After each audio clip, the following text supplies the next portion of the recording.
I drove back to Briar Glen expecting the usual judgment about my divorce, but I was not prepared for the empty space where my place setting used to be. My childhood chair was gone. When I looked to my mother, she did not blink. She simply smoothed her napkin and told the room there was no seat for disappointments anymore. That was the moment I realized they did not just want to hurt me, they wanted to erase me. The heater in my Honda Civic had been rattling since October. A low mechanical grind that set my teeth on edge, but I turned the volume on the radio up rather than address it. I was 33 years old, and I had spent the last 12 months addressing things. I had addressed the cracks in the foundation of my marriage until the whole house came down. I had addressed the emptiness of my corporate career by quitting and taking a job at a compliance firm that paid 40% less but allowed me to sleep at night. I had addressed my anxiety, my insomnia, and my habit of apologizing when other people bumped into me. I was done addressing things. For one day, just one single Thursday in late November, I wanted to glide. The sky over Briar Glen was the color of a wet slate sidewalk. That heavy, oppressive New England gray that promises snow but only delivers freezing rain. I took the exit off the highway, my tires humming over the familiar asphalt. This town never changed. It just got older, like a piece of furniture left out in the sun. The colonial houses stood stiff and white behind their manicured hedges, the lawns brown and dormant for the winter. I checked my face in the rearview mirror. I looked tired, but stable. My therapist, Dr. Aris, had given me a strategy for today. Do not engage with the bait, she had said. Visualize yourself as a gray rock, uninteresting, impenetrable. If they start on the divorce, you say, I am healing. Thank you. If they start on the job, you say, it is fulfilling. Thank you. I rehearsed it under my breath as I turned onto Elm Street. I am healing. Thank you. It is fulfilling. Thank you.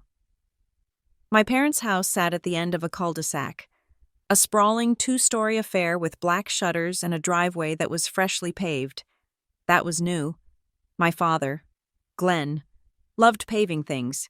He loved the appearance of maintenance more than the actual structural integrity of anything. If the roof was leaking, he would paint the front door. I pulled in, expecting to see just my parents' Buick and maybe my brother Ethan's leased truck. But the driveway was a parking lot. There was a silver Lexus I did not recognize, a pristine white Range Rover, and my Uncle Mark's rusted sedan squeezed onto the grass. My stomach tightened.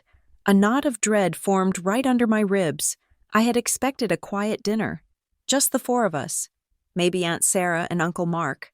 A small audience was manageable.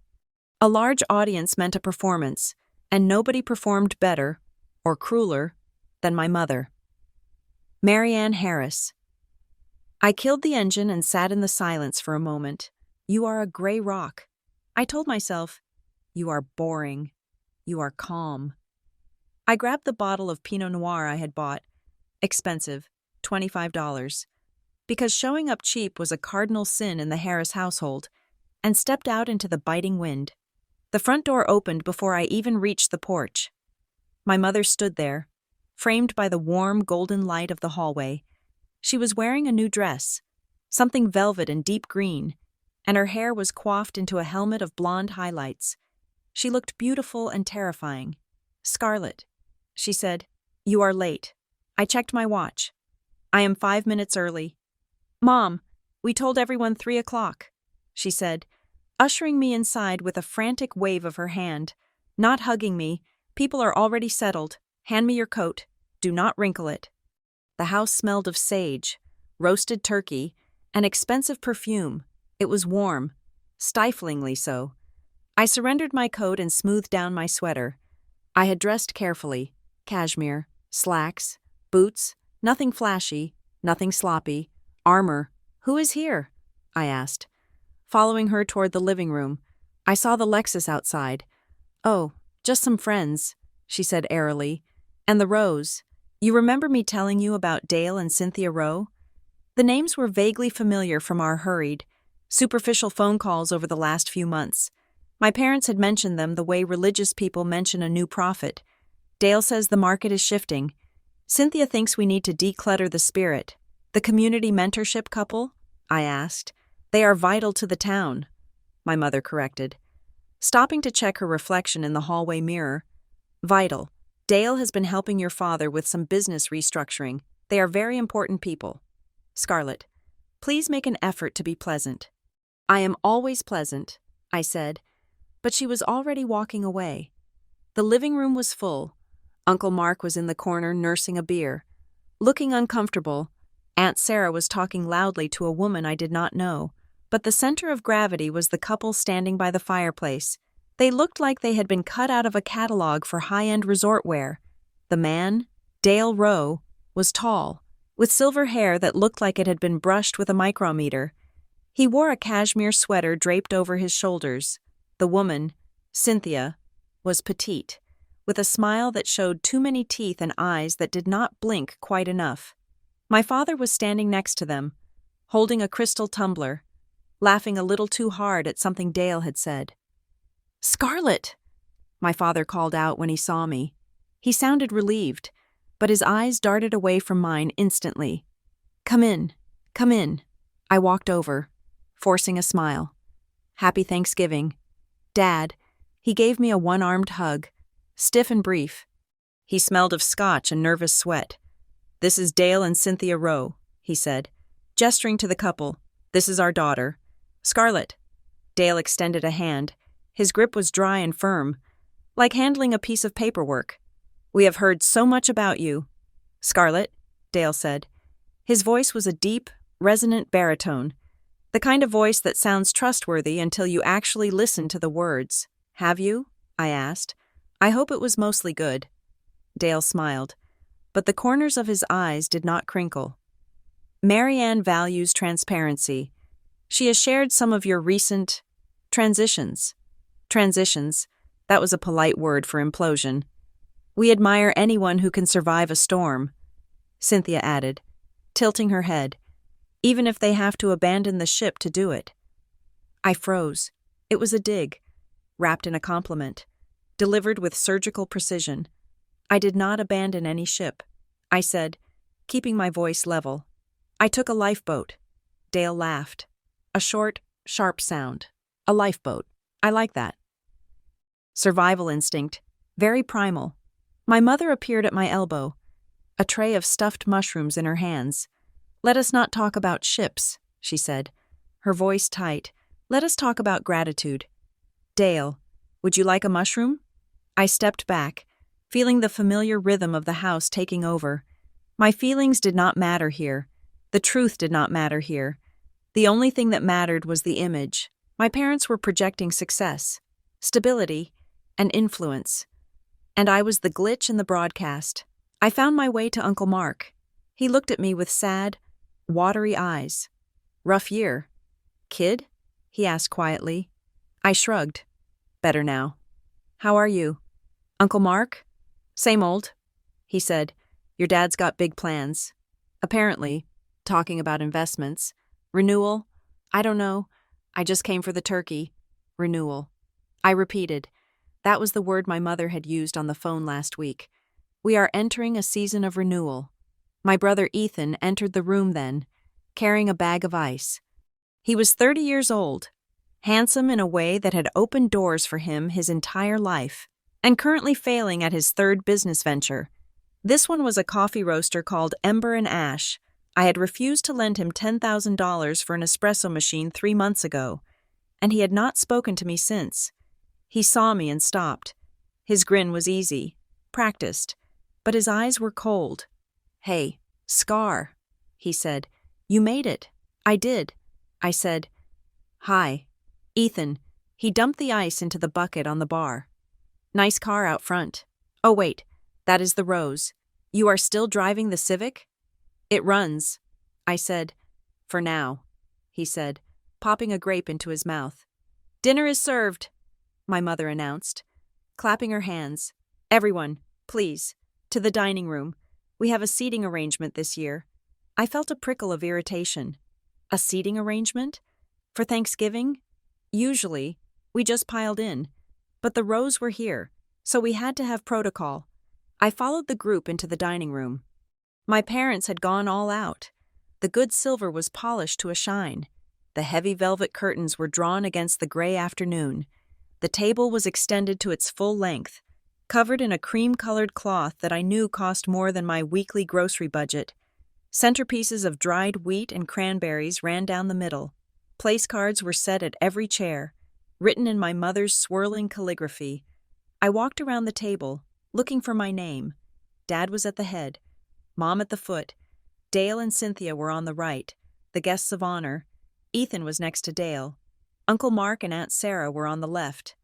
I circled the table again. I saw Dale row. I saw Cynthia row. I saw Ethan Harris. I saw Mark and Sarah.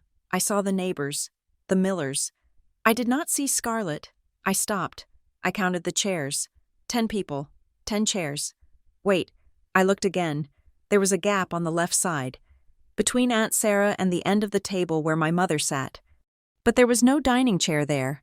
The heavy oak chair that matched the set, the chair I had sat in since I was old enough to leave the high chair, was gone. In its place was a bench. It was a decorative bench, something you might put in a foyer to sit on while you tie your shoes. It was backless, padded with a thin cushion, and upholstered in a fabric that did not match the rest of the room.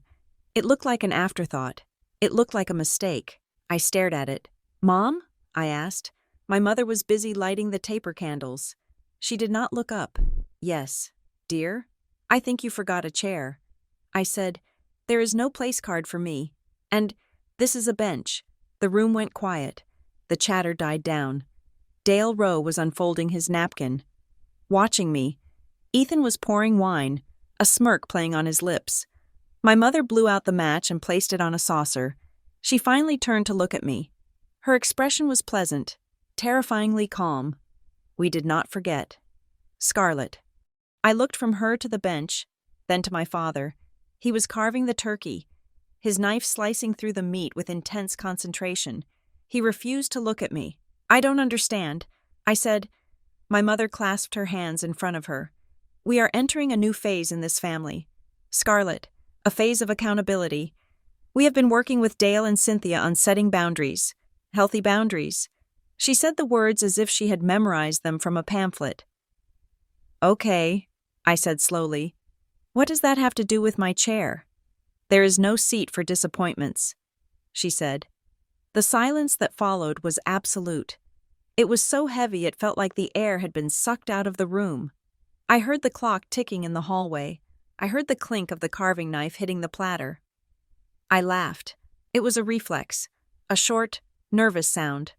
"What?" I asked. "Is this a joke?" "It is not a joke," my mother said. Her voice rose, projecting to the room, to the rows, to the neighbors. "It is a lesson. You have spent the last year embarrassing this family. You walked away from a stable marriage. You walked away from a prestigious career. You refused to support your brother's venture when he needed family the most. You have shown us that you do not value the seat at this table." She gestured to the backless bench. "So, you can sit there. You can be part of the meal. But you have to earn your place back. You have to show us you are willing to support the structure of this family before you get the comfort of it." I felt the blood drain from my face. My hands started to tremble, so I clenched them into fists at my sides. I looked at the guests. Aunt Sarah was staring at her plate, her face bright red. Uncle Mark looked horrified but silent. The neighbors were studying the wallpaper, but the Rows, Dale and Cynthia, were nodding. They looked like teachers watching a student finally understand a difficult equation. "This is tough love." "Scarlett," Dale said softly. "It is the only kind that works." I looked at my father. "Dad?" He put the knife down. He looked at the turkey, then at the window, then finally, for a split second, at me. His eyes were wet, panic swimming in them. "Listen to your mother." "Scarlett," he mumbled. I turned to Ethan. He was the only one enjoying this. He leaned back in his comfortable oak chair, swirling his wine.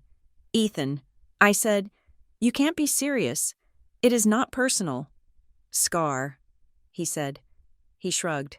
That easy, maddening motion. It is just outcomes. You put out negative energy. You get a negative result. It is simple math. Outcomes. I repeated. My mother pulled out her chair and sat down. Please, everyone, sit, she said cheerfully. The turkey will get cold. Scarlett, take your seat. We have a lot to be thankful for. She wanted me to sit on the bench. She wanted me to crouch there, backless and humiliated, lower than everyone else, eating her turkey while she explained to the rows how she was fixing me. The heat in my chest was unbearable. It wasn't just anger. It was a profound, disorienting shock. They had planned this. They had moved the chair to the basement. They had brought in the bench. They had rehearsed the lines. I looked at the bench. Then I looked at my mother. I am not sitting there. I said, my voice shook, but it was loud. My mother sighed, a sound of immense patience. Do not make a scene. Scarlett, that is exactly the kind of behavior. I am not sitting on a bench at my own parents' table. I said, I am 33 years old. I am not a child in timeout. Then you can stand, she said coldly, or you can leave, but you will not disrupt this dinner. We have guests. We have a reputation. A reputation. I said, you refuse to help the family. She hissed, you have money. You have savings. Ethan needed a bridge loan, and you said no. You have been selfish. Scarlett, we are teaching you to be generous. Generous? I looked at Ethan. He wouldn't look at me now. He was busy buttering a roll. I refused to bankroll a business plan that was written on a napkin. I said, that is not selfishness. That is reality. Reality is what we create. Dale Rowe interrupted. His voice was smooth, authoritative. And right now, the reality is that you are disrupting the harmony of this gathering. I looked at him. Who are you? I wanted to scream. Why are you in my house? But I didn't. I looked around the room one last time. I saw the judgment in the neighbors' eyes. They didn't know the full story. They only knew what Marianne Harris had told them. Scarlett is unstable. Scarlett is bitter about her divorce. Scarlett is tight-fisted. I realized then that nothing I said would matter. The court of public opinion had already been convened, and the verdict had been delivered before I walked in the door. I am not hungry, I said. I turned around and walked out of the dining room. Scarlett, my mother called after me. If you walk out that door, do not expect us to chase you. I walked down the hallway. I grabbed my coat from the rack. My hands were shaking so badly I couldn't zip it. I just clutched it to my chest. I opened the front door and the cold air hit me like a slap. It was grounding. It felt real. I stepped onto the porch. Scarlett. It was my father. He had followed me. I stopped on the steps, but I didn't turn around. I couldn't bear to see him. If he looked angry, it would break my heart. If he looked weak, it would destroy it. Dad, go back inside, I said. He stepped out, closing the door softly behind him. The noise of the dinner party was muffled instantly. Please, he whispered. He sounded old. Please don't make a scene. Not tonight. I turned to look at him. He was shivering in his dress shirt. I didn't make the scene. Dad, I said, you removed my chair. You let Mom treat me like a dog. Why? He looked at his shoes. He looked at the sky. It is complicated, he said. The Rows, they have a method. They are helping us. Helping you do what? Humiliate your daughter? They are helping us get back on track. He said, things have been tight. Ethan's business, the retirement accounts. He trailed off. He wouldn't finish the sentence. So because I didn't give Ethan money, I lose a chair? That is the logic? It is about unity. Scarlett, you have to show unity. Just come back inside, sit on the bench, eat a little turkey, apologize to Mom. It will blow over. Apologize? I stared at him. For what? For making it difficult. He whispered, I looked at this man who had raised me. He had taught me to ride a bike. He had paid for my college. And now he was standing on his porch, asking me to submit to a public shaming because he was too afraid to stand up to his wife and a stranger in a cashmere sweater. No, I said. Scarlett, no, Dad. Enjoy your unity. I turned and walked to my car. I could feel him watching me. I half expected him to run after me, to grab my arm, to tell me he loved me and that he was sorry. But the door clicked shut before I even reached the driveway. I got into the Civic. The silence inside the car was deafening. My heart was hammering against my ribs like a trapped bird. I fumbled for my keys. I needed to get out of here. I needed to drive until the gas tank was empty. My phone buzzed in the cup holder. I stared at it. It was probably my mother, texting me one final guilt trip, or Ethan, sending a sarcastic emoji. I picked it up. It was a text from a number I did not recognize. No name. Area code 508. Local. I opened the message. You don't know what they signed in your name. I read it twice. You don't know what they signed in your name. The world seemed to tilt slightly. The anger that had been boiling in my chest suddenly turned into something else. Something colder. Fear. I looked back at the house. The windows were glowing warm and yellow. I could see the silhouettes of people moving in the dining room. They were eating. They were laughing. They were celebrating their boundaries. Signed in my name. Was it a scam? A wrong number? I typed back. Who is this? I waited. 1 minute. 2 minutes. The 3 dots of typing appeared. Then vanished. Then appeared again. Then vanished. No reply. I threw the phone onto the passenger seat. I started the car. My hands were shaking so hard I could barely grip the steering wheel. I reversed out of the driveway, scraping the bottom of my bumper on the asphalt because I was going too fast. I didn't care. I drove down the street, past the manicured lawns and the dark windows of the neighbors who had probably heard my mother's voice carrying through the walls. I didn't know where I was going until I saw the neon sign of the Red Kettle Diner. It was a 24-hour place on the edge of town, the kind of place where truckers and insomniacs went to be alone. I pulled in. The lot was mostly empty. I went inside and took a booth in the back corner, away from the windows. The waitress, a woman named Barb, who had been working there since I was in high school, came over with a pot of coffee. She didn't ask if I wanted it. She just poured. You look like hell. Honey, she said. Thanks. Barb, I said. Just coffee. Please. She left me alone. I wrapped my hands around the mug. The ceramic was thick and hot. I needed the heat. I felt frozen from the inside out. I replayed the scene in the dining room. The bench. The rows nodding. No seat for disappointments. It was cruel. That was obvious. But was it just cruelty? My family was dysfunctional. Yes. My mother was a narcissist. Yes. Ethan was entitled. Yes. But this felt orchestrated. It felt strategic. It is not personal. It is just outcomes. They are helping us get back on track. And then the text. You don't know what they signed in your name. I took a sip of the coffee. It was bitter and burnt, but it grounded me. I pulled my phone out again and stared at the message. What had they signed? I thought about the last few years. I had been so busy with my divorce, so busy trying to keep my head above water at my new job, that I hadn't paid much attention to Briar Glen. I knew Ethan was always starting something new. I knew my parents were always refinancing something or renovating something, but I had never signed anything for them. I had refused the loan for the coffee shop. I had refused to co-sign Ethan's lease on his apartment. I had built a wall around my finances specifically to keep them out, unless I hadn't built it high enough. I looked at the time. 7 p.m. Thanksgiving was over for me. I wasn't going back to that house. Not tonight. Probably not ever. But I wasn't leaving town. Either. I opened the banking app on my phone. I checked my checking account. Normal. I checked my savings. Normal. I went to the credit monitoring app I had installed during the divorce. When I was paranoid my ex-husband might try something stupid, I logged in. Your credit score has changed. I tapped the notification. It had dropped 12 points. New inquiry. Bayline Community Bank. November 14th. November 14th. That was 2 weeks ago. I was in Boston. I hadn't applied for anything at Bayline Community Bank. I didn't even bank with them. My stomach dropped. I scrolled down. New account opened. Revolving line of credit. I clicked on it.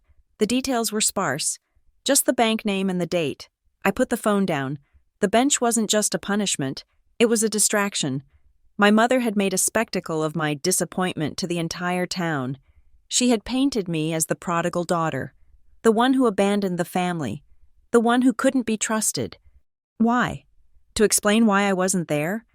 To explain why I wouldn't be involved in whatever renewal Dale Rowe was selling? Or to discredit me before I found out what they had done? I looked out the window at the dark parking lot. The text message was still on my screen, glowing in the dim light of the diner. I didn't know who sent it, but they were right. I didn't know what they had signed, but I was going to find out. I took another sip of coffee, and for the first time in hours, my hands stopped shaking. The sadness was evaporating, burned off by the heat of a new, sharp resolve. They wanted to take my seat? Fine, they could have the chair, but they weren't going to take my life. I unlocked my phone and texted my friend Naomi. "Are you in town?" I waited. "Yes," she replied instantly. "Hiding from my in-laws in the garage. Why?" "I need a place to crash." I wrote, "And I need to borrow your printer tomorrow morning. I have some research to do." "Come over," she said. "Bring wine." I left a $20 bill on the table for a $3 coffee. I stood up, buttoned my coat, and walked out of the diner. The wind was still howling, but I didn't feel the cold anymore. I got into my Civic, the one my brother had mocked, and turned the key. The engine rattled, then caught. I wasn't a gray rock anymore. I was something else, something harder. I put the car in gear and drove into the night. The guest bedroom at Naomi Pierce's house smelled of lavender laundry detergent and old paperbacks. I woke up with a stiff neck and a headache that throbbed behind my eyes, a dull reminder of the wine I had consumed the night before. For a few seconds, I forgot where I was. I reached for the nightstand, expecting my own alarm clock, but my hand hit a stack of magazines instead. Then the memory of the bench rushed back, the empty space at the table, the silence of the dining room, my mother's smile. I sat up, pushing the heavy quilt aside. The morning light filtering through the blinds was pale and weak. It was Black Friday, the day America went shopping, but in Briar Glen. It was just another gray morning where the wind rattled the window panes. I found Naomi in her kitchen, pouring hot water over a Chemex filter. Naomi had been my best friend since the 7th grade, the kind of friend who knew exactly how much milk I liked in my coffee and exactly how much I hated my mother. She was wearing a thick, oversized cardigan and looked tired. "Morning," she said, sliding a mug across the granite island toward me. "You look like you went 12 rounds with a heavyweight." "I feel like it," I said. I took a sip. The coffee was strong. "Thank God. Did your in-laws survive the night?" "Barely," she said. "They left an hour ago to hit the outlet malls. We have peace until dinner." She leaned against the counter, crossing her arms. Her expression shifted from tired to serious. "I went to the bakery this morning to get scones," she said. "I ran into Mrs. Gable, you know, the one with the hearing aid who broadcasts everything she hears. I know her," I said. "She was talking to the barista about your mom." Naomi said, "Apparently, Marianne was on the phone with half the town last night after you left. The narrative is already out there." "Scarlett?" I gripped the mug tighter. "What is the narrative?" Naomi sighed. "She says you had a breakdown. She is telling people you couldn't handle the pressure of the holiday because of the divorce. She is painting this picture of you as fragile, volatile. She told Mrs. Gable that they had to ask you to leave because you were shouting at the guests." I stared at the steam rising from my cup. "I didn't shout. I barely said 10 words. "I know that," Naomi said softly. "But she is getting ahead of the story. She is discrediting you before you even have a chance to speak. It is classic damage control. Why would she do that?" "Scarlett? It seems like a lot of effort for just a family argument." "Because it wasn't just an argument," I said. "It was a preemptive strike. I told her about the text message. You don't know what they signed in your name." Naomi's eyes widened. She pulled a laptop out of her bag and set it on the island. "Check it," she said. "Now." I opened the laptop. My fingers felt cold as I navigated to the credit reporting site. I typed in my password, my social security number, my mother's maiden name. The little wheel spun on the screen. I held my breath. The report loaded, There it was, under recent inquiries, dated November 14th, Bayline Community Bank, and below that, under revolving accounts, Bayline Combank/Comline, status, open, balance, 0, credit limit, $25,000. I stared at the numbers. $25,000. It wasn't a fortune. It wasn't enough to buy a house or a luxury car, but it was enough to ruin me if it defaulted. It was enough to tangle me in legal knots for years. I didn't open this. I said, my voice sounded hollow. I don't even bank with Bayline. Look at the date, Naomi pointed out. 2 weeks ago, I closed the laptop. I felt sick. A physical wave of nausea rolled through me. My parents had opened a line of credit in my name. They had forged my signature. We are going to the bank, Naomi said. Get dressed. Bayline Community Bank was a small brick building on Main Street, trying hard to look historical with its brass fixtures and heavy wooden doors. It was quiet inside, the post-holiday lull keeping the lobby empty. I walked up to the teller window. The woman behind the glass was young, maybe 22, with bright red fingernails. Hi, I said. I need to ask about an account. She smiled. Name? Scarlett Harris. She typed into her computer. Her smile faltered slightly. She looked at the screen, then at me, then back at the screen. I see a profile here, she said, but I can't access the details at the window. This is a commercial facility. Commercial? I asked. I am an individual. It is linked to a business entity, she said. You are listed as a guarantor. My heart hammered against my ribs.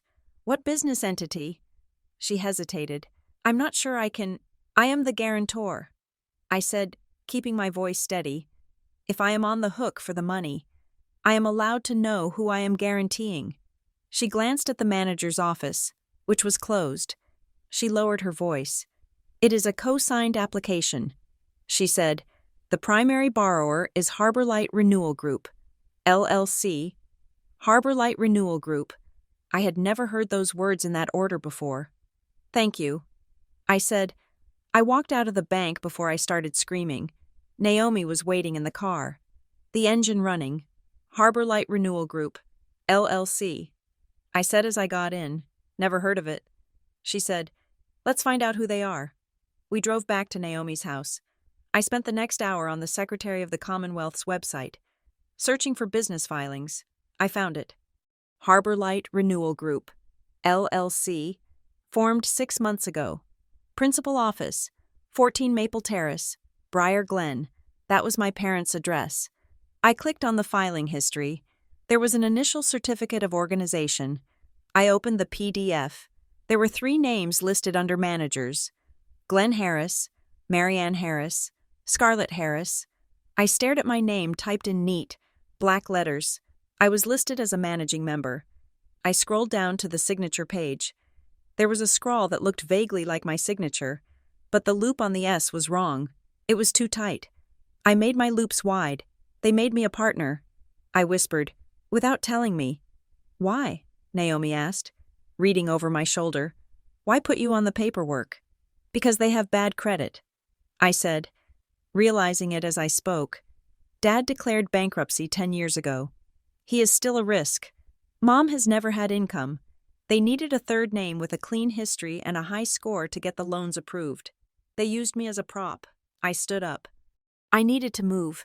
I felt like I was covered in something sticky and gross. I need to see Ethan, I said. Ethan lived in an apartment above his coffee shop, Ember and Ash, on the other side of town. The shop was closed for the holiday weekend, the windows dark. I banged on the side door that led to the apartments. It took 5 minutes for him to answer. He looked disheveled, wearing sweatpants and a t-shirt that said, "Hustle harder." "Scarlett?" he said, blinking in the daylight. "What are you doing here?" "Mom said you went back to Boston." "Mom lies." I said, "Let me in." I pushed past him into the narrow stairwell. The air smelled of stale coffee and weed. His apartment was a mess of boxes and unwashed dishes. I turned on him. "Harbor Light Renewal Group." I said. Ethan froze. He was holding a bottle of water, and his hand stopped halfway to his mouth. "I don't know what that is," he said. Don't lie to me. Ethan, I am a managing member. Apparently, I just saw the filing. Did you know? He walked into the kitchenette and set the water down. He wouldn't meet my eyes. It is just a paperwork thing. Scar. A paperwork thing? I shouted. It is fraud. Ethan, they forged my signature. They opened a credit line. Did you know? He turned around, his face flushing red. Look, the Rows are helping Mom and Dad organize things, okay? They said they needed to structure the assets a certain way to get the bridge funding for the community projects. They said it was temporary. Temporary? Since when is forging a signature temporary? They were going to take you off once the first round of funding came through, Ethan yelled back. It wasn't supposed to be a big deal. They just needed your score to get the rate. It is smart leverage.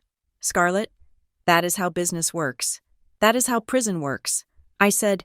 Ethan rolled his eyes. You are so dramatic. This is exactly what Dale was talking about. You focus on the rules instead of the vision. I stared at him. My little brother, the boy I used to defend on the playground, he was looking at me with genuine annoyance, as if my objection to being used as a financial mule was a character flaw. Did you sign anything? I asked. He hesitated. I am the director of operations. Did you sign? Yes, he said. Of course I signed, because I support this family. Unlike you, I looked around his apartment. I saw a stack of eviction notices on his counter, half covered by a pizza box. They are using us. Ethan, I said quietly, they are sinking, and they are using us as life rafts. They are not sinking, he said, but his voice lacked conviction. The Rows have a plan. I walked to the door. I felt a profound sadness for him, mixed with the anger. If you signed anything that puts debt in your name, you better hope the Rows are magicians. I said, because I am not paying a dime of this. I walked out. I needed to see this Dale Rowe in his natural habitat. Naomi had told me about the Thanksgiving charity luncheon at the Briar Glen Civic Hall. It was an annual event where the town's wealthy pretended to serve the town's poor for 3 hours before going home to their mansions. I dropped Naomi off at her house. She had to cover for me if my parents called looking for her. And I drove to the Civic Hall.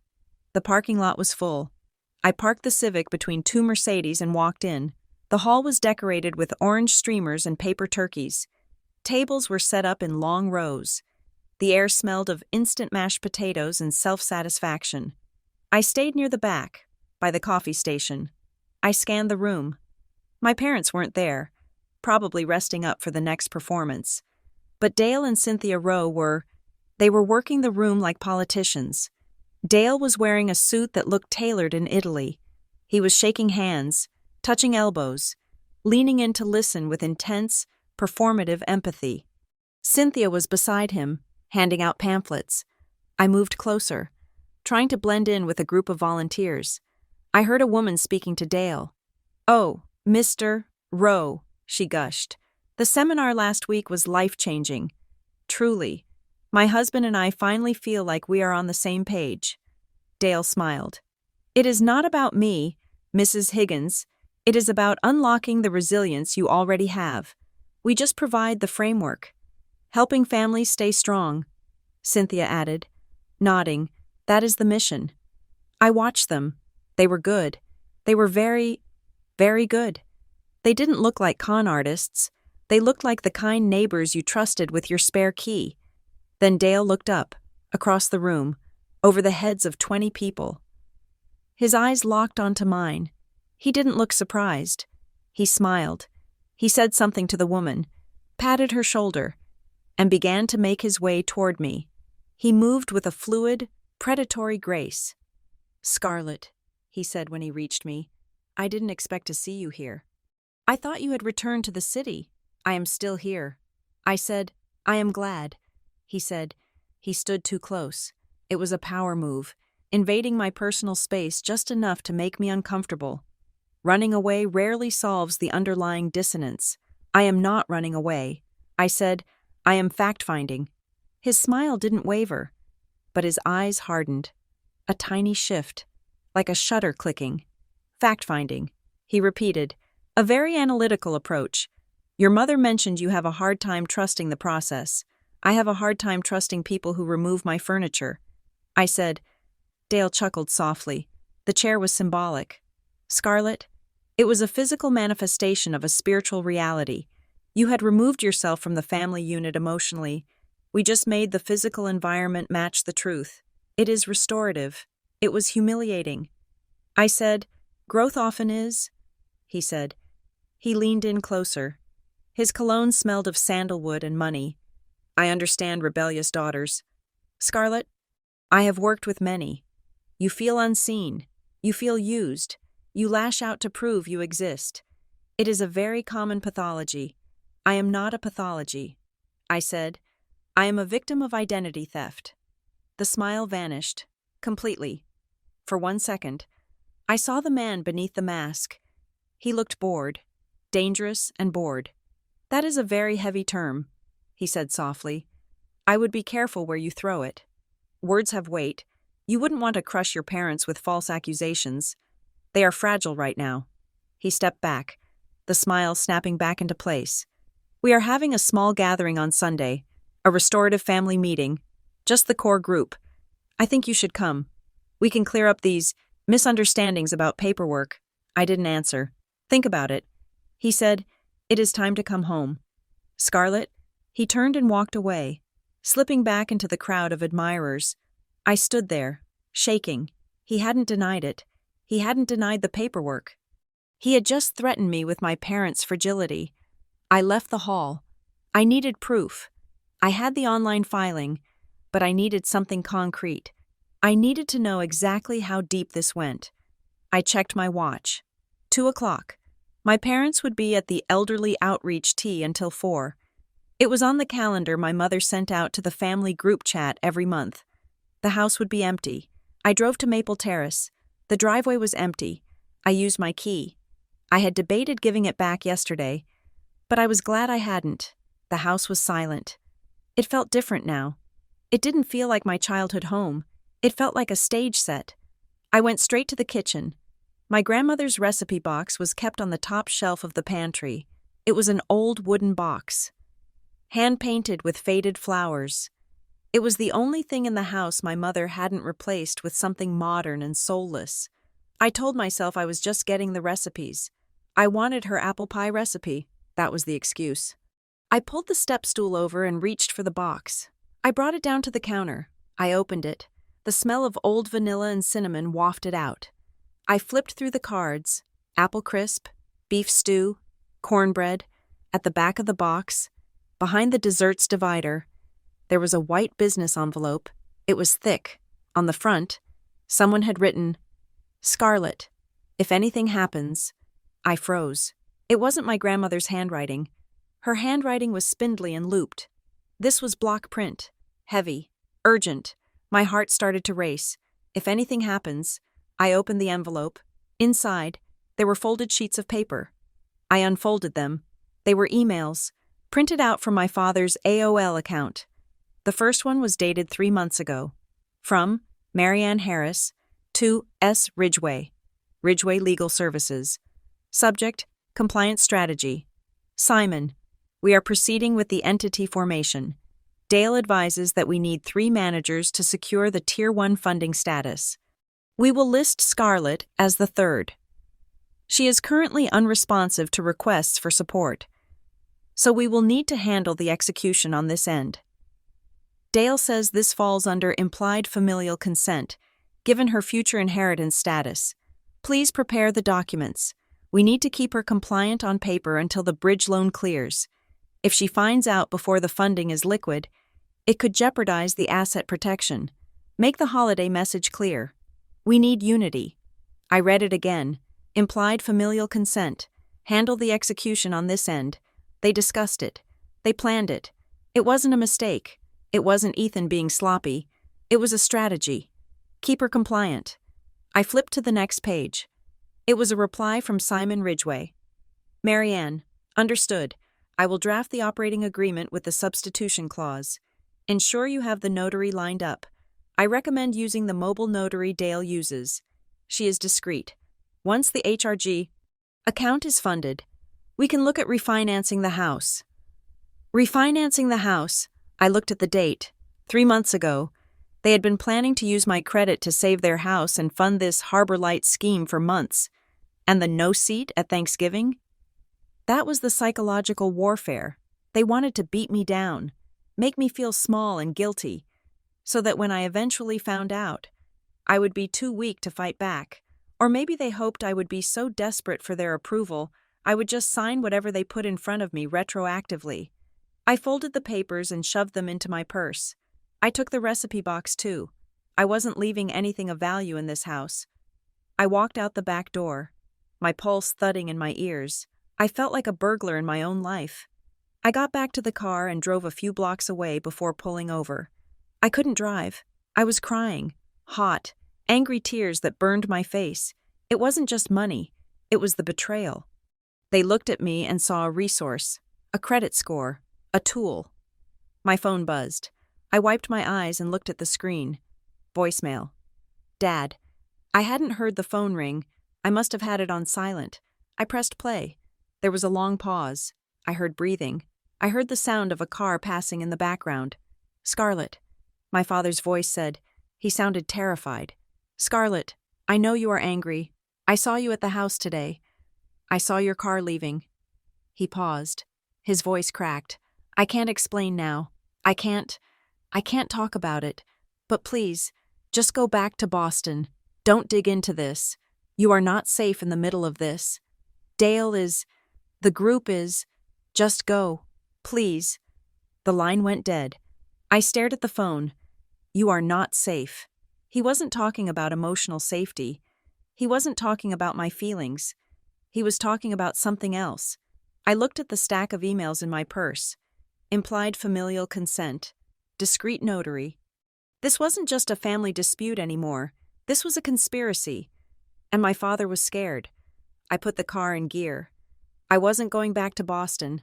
I wasn't running away. I was going to find a lawyer, a real one. And I was going to burn Harbor Light Renewal Group to the ground. Merriwick was the kind of town that looked like it had been forgotten by the economic booms of the last 3 decades. It was only 20 minutes from Briar Glen. But the houses were smaller. The siding was grayer, and the law firms were located in converted Victorians rather than glass office parks. I pulled up to Kendall and Moore Legal Services at 9 in the morning on Monday. I had found them online, small, specialized in family estate disputes and fraud, and far enough away from the Briar Glen Country Club circuit that I hoped they didn't know Dale Rowe. The office smelled of lemon polish and old dust. I sat in a leather chair that cracked when I shifted my weight, clutching a manila folder to my chest. Mr.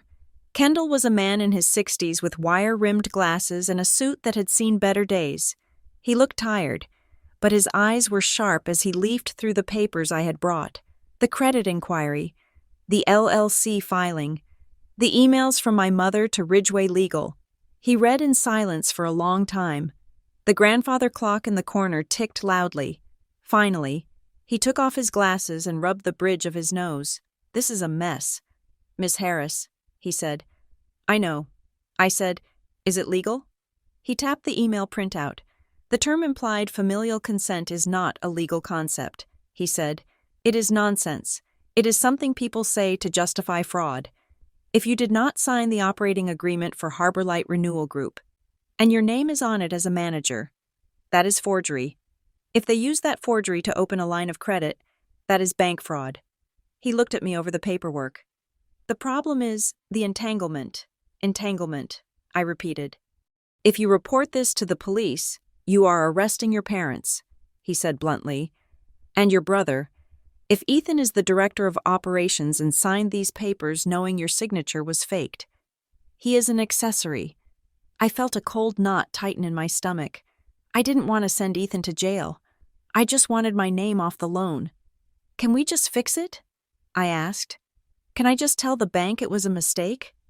Mr. Kendall leaned back. It is not that simple.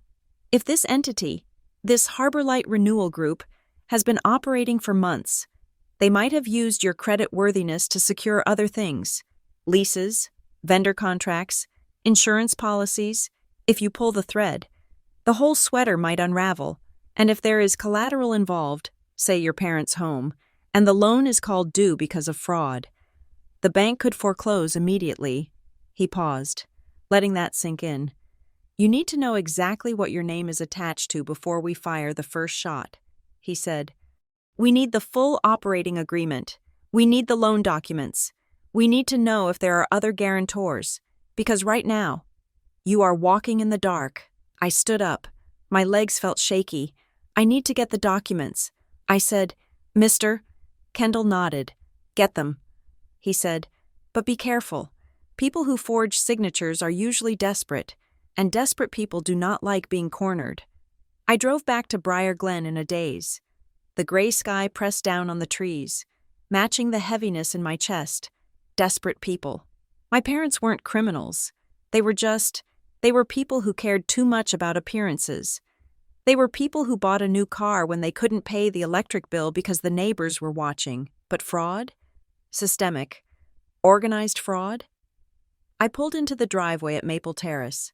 My father's Buick was there. My mother's Lexus was there. I took a deep breath. Calm, I told myself. Facts. Just facts. I unlocked the front door. The house was quiet. Hello? I called out. Scarlett? My mother appeared from the kitchen. She was wearing an apron over her dress, wiping her hands on a towel. She looked surprised, and for a split second, nervous. Then the mask slid back into place. I thought you went back to the city, she said. I stayed. I said, we need to talk. She sighed. A dramatic, suffering sound. If this is about the chair, Scarlett, I really don't have the energy. Dale says we need to focus on positive forward motion. It is not about the chair. I said. I walked into the kitchen. My father was sitting at the breakfast table, staring into a mug of coffee. He looked up when I entered. His face was gray, the skin sagging around his jaw. He looked 10 years older than he had on Thanksgiving. Hi, Dad? I said. He nodded, but didn't speak. He glanced at my mother. I placed the folder on the table. I went to the bank. Mom, I said, and I went to the Secretary of the Commonwealth's website. My mother stopped wiping her hands. She stood very still. I know about Harborlight Renewal Group. I said, I know I'm listed as a managing member. I know there is a $25,000 credit line in my name. My father flinched. He closed his eyes. My mother didn't blink. She stared at the folder, then at me. You were snooping, she said. I was protecting myself. I said, why is my name on a company I never heard of? It is for the family, she said. Her voice was sharp, defensive. It is a structure, a financial structure. Dale and Cynthia helped us set it up. It is going to save us. Scarlett, by forging my signature? I asked. We did not forge anything, she snapped. We facilitated. You are part of this family. Your assets are part of this family's potential. We just unlocked that potential. Unlocked it. I repeated. You stole my identity. Oh, stop it, she shouted. She threw the towel onto the counter. It hit the granite with a soft slap. You always have to make everything so dramatic. Stole your identity. We are building a legacy. We are trying to save this house. We are trying to give Ethan a future. And you with your salary and your savings and your selfish little life in the city, you wouldn't help us. So we did what we had to do. She looked at me with pure, unadulterated resentment. After all we have done for you, she said, the piano lessons, the college tuition, the wedding we paid for, the wedding to that man who left you, and you come in here and accuse us of being criminals? I stood my ground. I didn't cry. I didn't apologize. I am not accusing you. I said quietly, the documents accuse you. I looked at my father, Dad. I said, did you sign my name? He opened his eyes. He looked at me, and I saw a depth of misery that frightened me. Glenn, don't, my mother warned. He looked at her, then back at me. He didn't speak. I need to see the paperwork. I said, I need to see the operating agreement. I need to know what else I'm liable for. There is nothing else, my mother said. And you do not need to see anything. It is handled. Dale is handling it. Dale is not my lawyer. I said, and he is not my family. He is more family to us than you have been lately, she yelled. The doorbell rang. My mother froze. She smoothed her apron, her face instantly transforming from rage to pleasant surprise. That will be the florist, she said. For the centerpieces.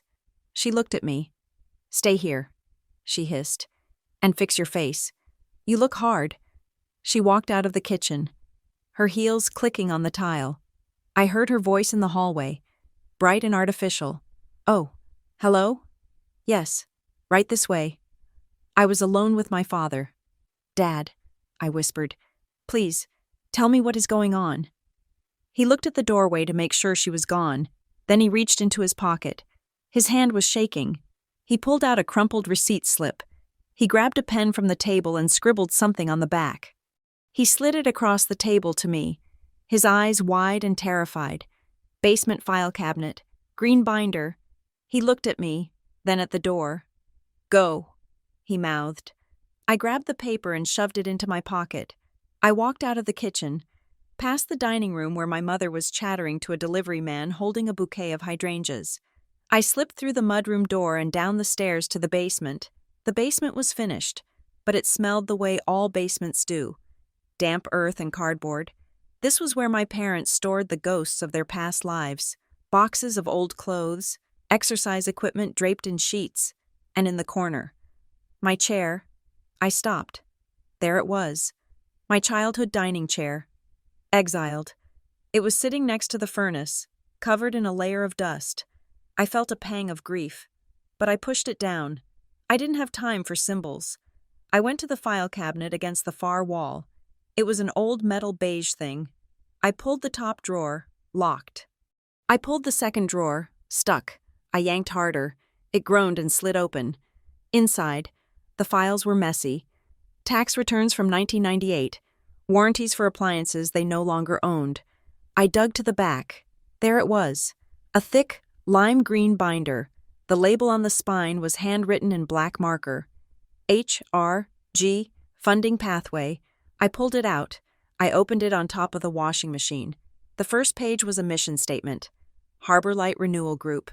A community initiative for wealth and wellness. I flipped the page. It was a flowchart. At the top was Harbor Light Renewal Group. Below that were 3 boxes. Operations, outreach, and impact investment. I flipped again. There were budget projections, numbers that made no sense. Projected Q4 donations, $50,000. Projected Q4 lending capital, $100,000. Donations? Lending capital? I turned to a tab marked Family Pledge. It was a list of names, not just my family. Other families in town, the Millers, the Davises. Next to each name was a dollar amount, $5,000, $10,000, and next to the Harris name, $50,000. Underneath the amount, it listed the source, Home Equity Line/pledged assets. My breath caught in my throat. They were refinancing the house. I kept reading, guarantor support, Scarlett Harris. Status, secured. Pledge, $25,000, liquid/credit. I felt sick. They had pledged $25,000 of my credit as a donation to this group. But what was the group doing? I found a section labeled Mentorship Tiers. Tier 1, Renewal. Tier 2, Restoration. Tier 3, Legacy. It was gibberish. It was corporate speak mixed with self-help jargon. Then I saw the handwriting in the margins. It was neat, precise, all caps. Need to secure SAH, consent for Tier 2 rollover. Use loss aversion tactic. Use loss aversion tactic. That was Dale Rowe's handwriting. I recognized it from the No Seat for Disappointments place card I had seen on the bench. He was coaching them on how to manipulate me. I heard footsteps upstairs. My mother's heels.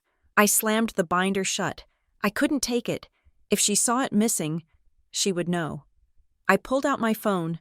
I snapped photos of the pages, the flowchart, the donor list, the pledge sheet with my name, the notes in the margin. I took 10 photos in 20 seconds. The footsteps stopped at the top of the basement stairs. Glenn? Are you down there? I froze.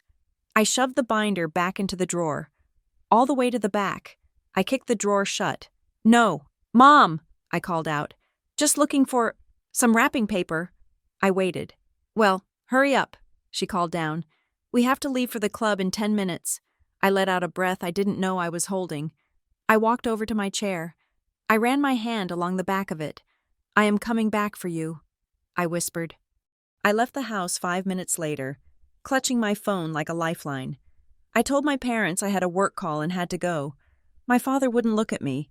My mother looked relieved to see me leave. I drove straight to Naomi's.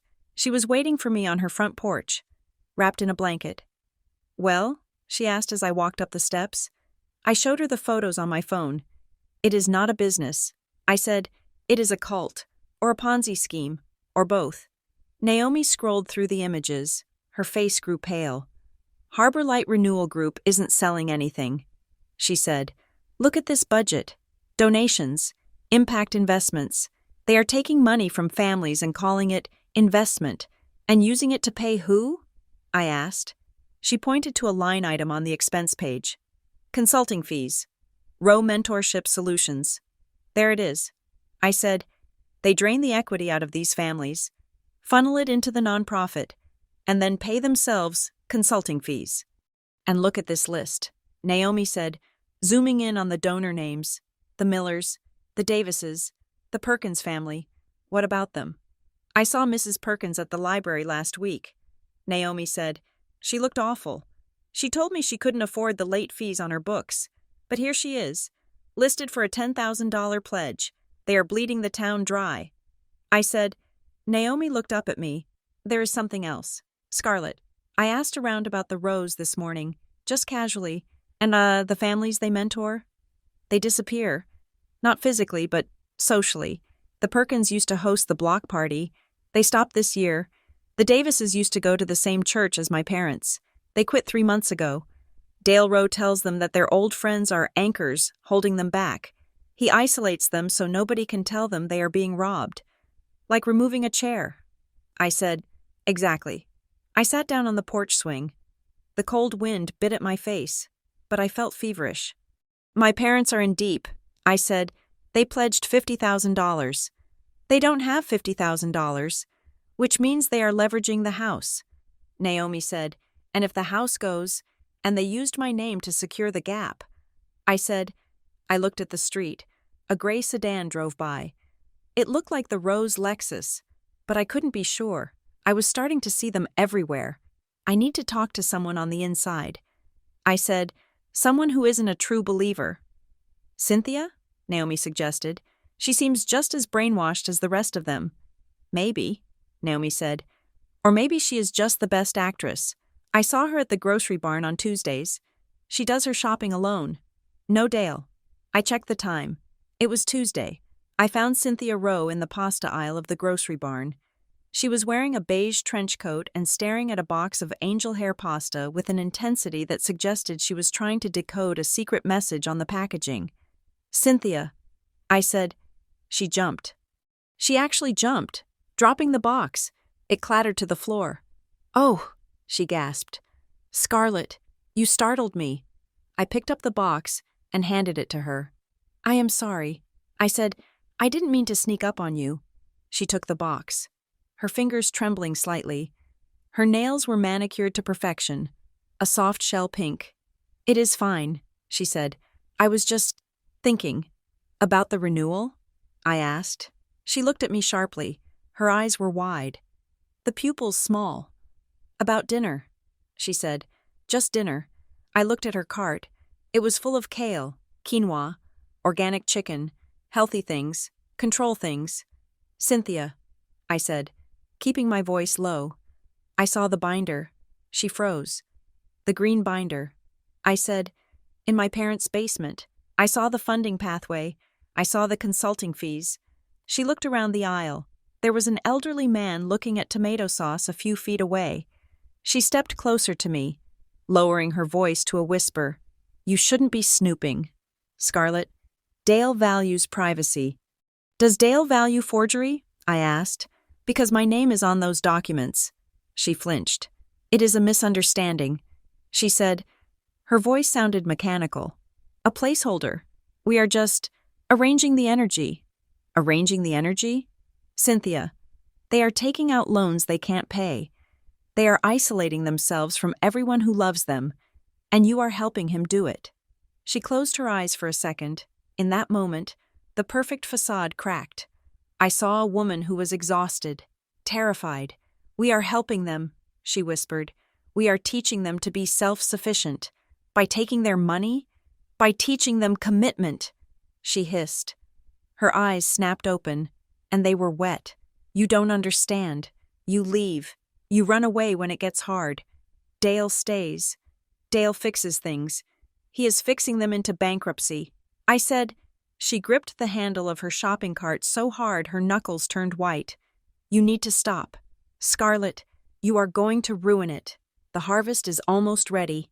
If you disrupt the soil now— The harvest? I asked. What harvest? She looked at me, and I saw real fear. Not for herself, but for me. Just go back to Boston, she said. Please, before the gratitude dinner. The gratitude dinner was 2 months ago. I said. No, she said. The next one. The closing feast. She shoved her cart past me, the wheels squeaking on the linoleum. She walked fast, almost running, leaving me standing next to the pasta. The closing feast. That sounded final. I went back to Naomi's house. We sat at her kitchen table. The photos of the binder spread out on her iPad. We need to know what they signed.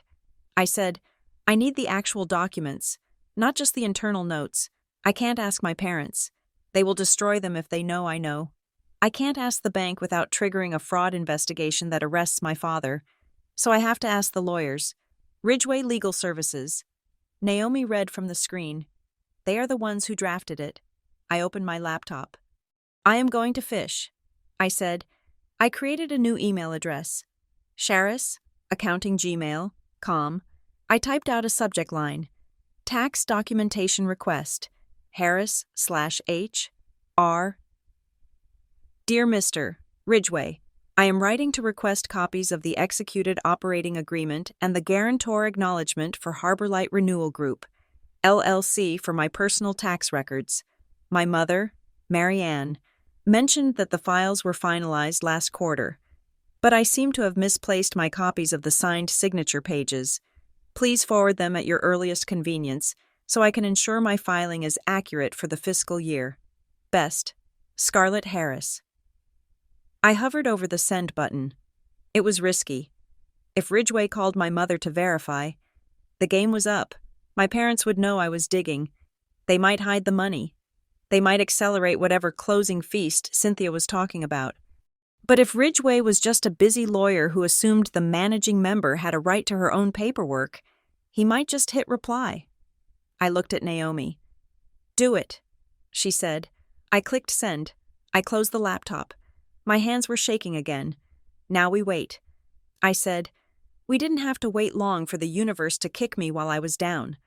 Later that afternoon, I was scrolling through Facebook, something I rarely did, looking for information on the gratitude dinner Cynthia had mentioned. I found a post from 2 months ago on my mother's timeline. It was a photo of a long table, set beautifully, similar to Thanksgiving but with autumn leaves. My parents were there, the Rows were there, the neighbors. The caption read, So grateful for our community and the new path forward. Missing our daughter Scarlett tonight, but her heart is with us. She sent her full support for the initiative. Renewal Family Legacy. I stared at the screen. She sent her full support. I scrolled through the comments. So glad Scarlett is on board, wrote Mrs. Miller. Wonderful to see the whole family united, wrote Dale Rowe. They had used my absence to sell the lie. They told everyone I was backing them. That gave them credibility. If the skeptical, successful daughter was investing, it must be safe. I felt a cold fury rising in my chest. They hadn't just stolen my credit, they had stolen my voice. I looked at the date of the post. September 15th. I checked my calendar. September 15th was the day my divorce was finalized. I had spent that day in bed, crying, eating takeout sushi, feeling like my life was over. While I was grieving the end of my marriage, my parents were using my name to sell a scam to their neighbors. I shut the laptop. I wasn't just going to get my name off those papers. I was going to take the whole table down. My phone pinged. I grabbed it, expecting a reply from Ridgway. It wasn't. It was a text from Ethan. "Mom is freaking out. She says you took the green binder. Did you?" I stared at the message. She had checked. I typed back. "I don't know what you're talking about. I'm in Boston." I lied. "She says she saw you in the basement." He replied. "She says if you have it, you need to bring it back. Dale is coming over. He is asking questions. Dale can ask all the questions he wants." I thought, tell her to check the drawer again. I typed, maybe she missed it. I turned off my phone. Naomi didn't look away. "Can I stay another night?" I asked. She looked at me, her face grim. "You can stay as long as it takes," she said. I went to the window and looked out at the darkening street. The wind was picking up, stripping the last dead leaves from the trees. The storm was coming, and for the first time in a long time, I wasn't afraid of the thunder. I was the lightning. The email from Ridgway Legal Services arrived at 10 o'clock in the morning on Tuesday, landing in my inbox with a harmless little ping that belied the bomb it carried. I was sitting at Naomi's kitchen island, staring at the gray sky through the sliding glass doors, my third cup of coffee growing cold in my hands. I clicked open the message. It was brief, professional, dismissive. "Dear Ms. Harris, per your request, please find attached the executed member consent form and guarantor acknowledgement regarding the Harbor Light Renewal Group operating agreement. As noted in our files, these were finalized and notarized on August 22nd. If you require further documentation for your tax filings, please direct your inquiry to the primary managing member. Mr. Glenn Harris, regards, Simon Ridgway." I didn't look at the text for long. I looked at the attachments, 2 PDF files. My hand hovered over the trackpad.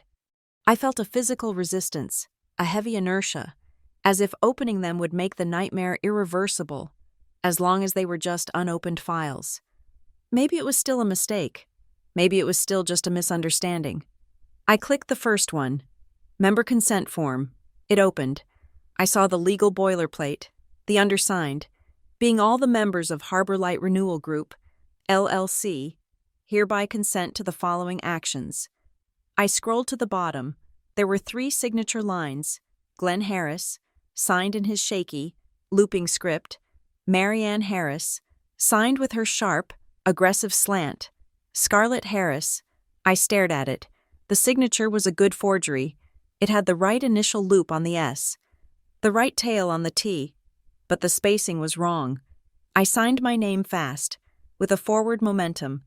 This signature looked drawn. It looked careful. I opened the second file, guarantor acknowledgement. This was the one that made the room spin. I, Scarlett Harris, hereby personally guarantee the debts and obligations of Harbor Light Renewal Group, LLC, up to the amount of $50,000. $50,000. My stomach dropped so hard I felt it in my knees. They hadn't just opened a $25,000 line of credit. They had authorized double that. They had pledged my future earnings, my savings, my financial existence to this Harbor Light. Naomi walked into the kitchen, carrying a basket of laundry. She took one look at my face and dropped the basket. "What is it?" she asked.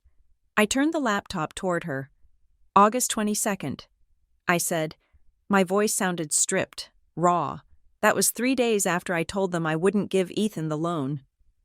Naomi leaned in, reading the screen. Her face hardened. "They didn't just move your chair." "Scarlett," she said softly, "they stole your wallet." I stood up. The shock was fading, replaced by a cold, vibrating clarity. "I need to go to the bank," I said, "and I need Mr. Kendall on the phone." Bayline Community Bank was quiet, the hush of money sleeping. I walked in with my phone in my hand. "Mr. Kendall already on the speaker." The volume turned down low, but the connection open. I marched straight to the manager's office. The door was open. A man with a bad comb-over and a tie that was too wide for the current decade looked up. His nameplate said, "Mr. Henderson. Can I help you?" he asked. I sat down without being invited. "My name is Scarlett Harris," I said. "I am listed as a guarantor on a commercial account for Harbor Light Renewal Group. I need to see the original wet ink documents." Mr. Henderson's smile was practiced and thin. "Ms. Harris," he said, "we don't typically keep the wet ink files on site for commercial loans once they are processed. They are archived, and if you are a guarantor, you should have your copies. I don't have copies." I said, "Because I didn't sign them." The air in the office changed instantly. The hum of the ventilation system seemed to get louder. "Mr. Henderson stopped smiling. "That is a serious allegation," he said. I placed my phone on his desk. "Mr. Henderson," I said, "I have my attorney." "Mr. Kendall?" On the line. "Mr. Kendall's voice came through the speaker, tinny but sharp as a razor. "Good morning. Mr. Henderson, we are preparing to file an affidavit of forgery and a police report regarding this account, before we name Bayline Community Bank as a defendant in a negligence suit. We would like to verify the notarization of the guarantor forms. Who witnessed the signature?" Mr. Henderson looked at the phone, then at me. He looked pale. He tapped his keyboard, his eyes darting across his screen. He cleared his throat. The documents were notarized externally. He said, "By a mobile notary." "Who?" I asked. He hesitated. "Privacy regulations." "Mr. Henderson." "Mr. Kendall interrupted. "If that signature is forged, your privacy regulations are protecting a felony." "Give us the name." "Lydia Mercer," Henderson said quickly. "She is a local independent." "Thank you," I said. I grabbed my phone and walked out. Lydia Mercer. I searched the name in the car. Lydia Mercer. Notary Public Shipping Services. She worked out of a pack-ship store on the south side of town, near the Civic Hall. I drove there. The wind was whipping dead leaves across the road, scratching against the doors of my Civic. The shop was small and smelled of packing tape and dust. There was a counter at the back. A young woman stood there, sorting mail. She couldn't have been more than 24. She had dark circles under her eyes and was wearing a sweater that was unraveling at the cuff. "Lydia?" I asked. She looked up. She had a sweet, anxious face. "Yes? Can I help you ship something?" I walked up to the counter. I placed my hands on the cold laminate. "I am Scarlett Harris," I said. The color drained from her face so fast, it was like someone had pulled a plug. She took a step back, her back hitting the shelving unit behind her. A stack of envelopes slid to the floor. I don't know you," she stammered. "You notarized a document for Harbor Light Renewal Group on August 22nd. I said, you stamped a guarantor form saying you witnessed me signing it." She looked at the door. She looked at the phone on the wall. She looked terrified. "I didn't sign it." "Lydia," I said gently, "I wasn't even in Briar Glen on August 22nd. Her hands were shaking. She clasped them together in front of her chest. "I can't discuss client business," she whispered. "Please, you have to leave." "I am not leaving." I said, "My parents are the clients. Dale Rowe is the client. Did Dale tell you to stamp it?" At the mention of Dale's name, she flinched, a visceral, physical reaction. "He said you were coming later." She said, the words tumbled out before she could stop them. "He said it was a time-sensitive filing for the grant money. He said you had already signed the draft, and this was just a formality. He brought the papers in. They were already signed, so you didn't witness it." I said. She started to cry, silent tears running down her pale cheeks. "He brings me so much business," she whispered. "He brings all the Harbor Light packages. He is the biggest account I have. If I lose him, I lose this shop." "Lydia," I said, "he made you commit a crime." She reached into her pocket. Her hand was trembling violently. She pulled out a business card. It was just a generic card for a legal aid clinic in the next county. She slid it across the counter. "Bring an attorney," she hissed, her voice barely audible. "If you depose me, if you force me to talk under oath, I will tell the truth. But I can't volunteer it. I can't let him know I talked to you." She looked at the door again, her eyes wide with panic. "Please go," she begged, "before he comes in." He checks the shipping logs at 4. I took the card. Thank you, I said. I left the shop. My heart was pounding. This wasn't just my parents being desperate. This was Dale Rowe running a criminal enterprise using fear and economic leverage to control the people in this town. Lydia Mercer wasn't a villain. She was a hostage. I needed to see the ringmaster. Naomi had told me about the event that evening. Dale Rowe was hosting a family resilience session at the Civic Hall. I went back to Naomi's, changed into black jeans and a dark turtleneck, something that would let me fade into the background, and drove to the hall. The parking lot was full, the same cars I had seen at my parents' house, the Lexus, the Range Rover, and dozens of older, beat-up sedans. The desperate and the delusional, all gathered together. I slipped in through the side door. The lights in the auditorium were dimmed. A spotlight shone on the stage. Dale Rowe stood in the center of the light. He wasn't wearing a suit tonight. He was wearing a casual sweater and jeans, looking approachable, fatherly. He was speaking into a wireless microphone, pacing slowly. "We talk about boundaries," he said, his voice smooth and hypnotic. "The world tells you that boundaries are walls, that you build them to keep people out, to keep your family out." He paused. The audience was silent, rapt. But at Harborlight, we know the truth. Boundaries aren't walls. They are bridges. When you tell a family member, "I cannot support your negativity," you are not rejecting them. You are inviting them to rise. You are demanding they become their best selves. I stood in the shadows at the back of the room. I scanned the crowd. I saw my parents in the third row. My mother was nodding vigorously. My father was staring at his shoes. Obedience isn't about submission. Dale continued. It is about alignment. When the parts of a machine align, the machine works. When one gear decides it wants to spin backward. He made a grinding noise with his mouth. The machine breaks. The family breaks. He walked to the edge of the stage. "We have a family in our circle right now struggling with this," he said. "A family with a member who refuses to align. A member who thinks her personal comfort is more important than the family's survival." My breath caught in my throat. He was talking about me. "Some people," Dale said, his voice dropping to a sorrowful whisper, "would rather be right than be family." He let the sentence hang in the air. Guests in the audience started to whisper. I saw heads turn. People were looking around. Some of them knew. My mother had done her work well. I saw Mrs. Miller from next door turn and scan the back of the room. Her eyes landed on me. She nudged her husband. I felt the heat rise in my cheeks. My chest burned. I wanted to scream. I wanted to march down the aisle and punch him in his perfect teeth. But I didn't. I stood perfectly still. Gray rock, I thought. Do not engage. Dale looked up. He couldn't see me in the dark, but he knew I was there.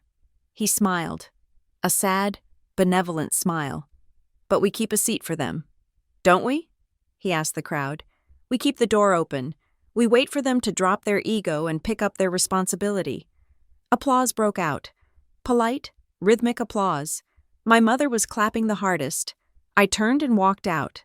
I had seen enough. He was using my resistance to fuel his narrative. Every time I fought back, he used it as proof that I was the problem. I drove back to Naomi's house in silence. That night, I couldn't sleep. I lay in the guest bed, staring at the ceiling, listening to the wind howl. At 1 a.m, my phone buzzed on the nightstand. I looked at it. "Dad." I picked it up. "Hello? Scarlett?" His voice was thick, slurred. He had been drinking. "Dad, are you okay?" "No," he said. "No, I am not okay." He let out a sound that was half laugh, half sob. "We are behind. Scarlett. We are 3 months behind on the mortgage. The bank sent a notice of default last week." I sat up. 3 months? Ethan's shop? It was losing money from day one. He rambled. The rent was too high. The equipment was leased. We tried to cover it. We drained the 401k. We drained the savings. "Dad, why didn't you tell me?" I asked. "Marianne didn't want you to know," he said. "She wanted to prove we were successful. She wanted to show you we didn't need your help. So you went to Dale. I said, he found us. My father said, he knew. I don't know how. But he knew. He came to the house. He sat at the table. He said he had a pathway. He said he could bundle the debt into a community renewal loan. He said if we showed unity, if we showed we had strong backers, he could get us the money to save the house. I closed my eyes. The unity was me. I said, he needed 3 guarantors.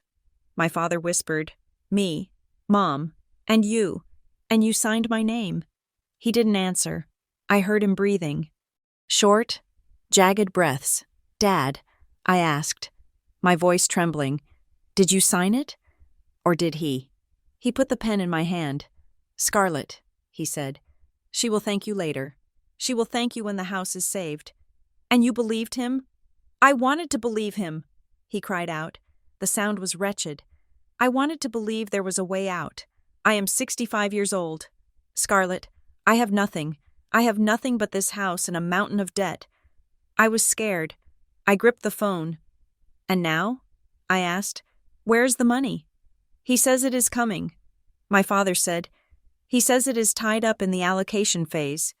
But he needs more fees. Consultant fees. Legal fees. We are paying him every month just to keep the application open. You are paying him the money you should be paying the mortgage with. I realized. I know. He sobbed. I know. But Mom believes him. She thinks he is a prophet. She thinks if we stop paying, we lose the miracle. It is not a miracle, Dad, I said. It is a slaughter. Scarlett, he whispered, you have to stop digging. If the bank finds out about the signature, if they find out, they will call the loan. We will lose the house immediately, and I could go to jail. I sat in the dark, the weight of his confession crushing me. He was asking me to let them steal from me to save himself. I can't let this stand.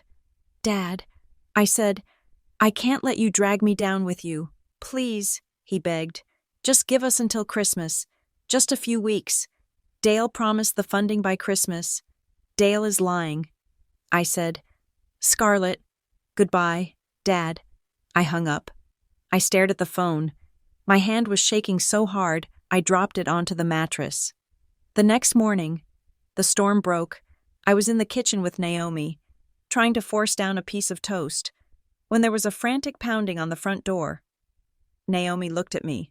I will get it, she said. She went to the door. I heard voices, angry voices.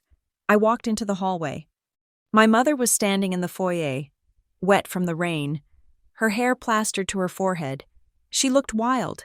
You, she screamed when she saw me. You traitor! Naomi tried to step in front of her. Marianne, you need to calm down.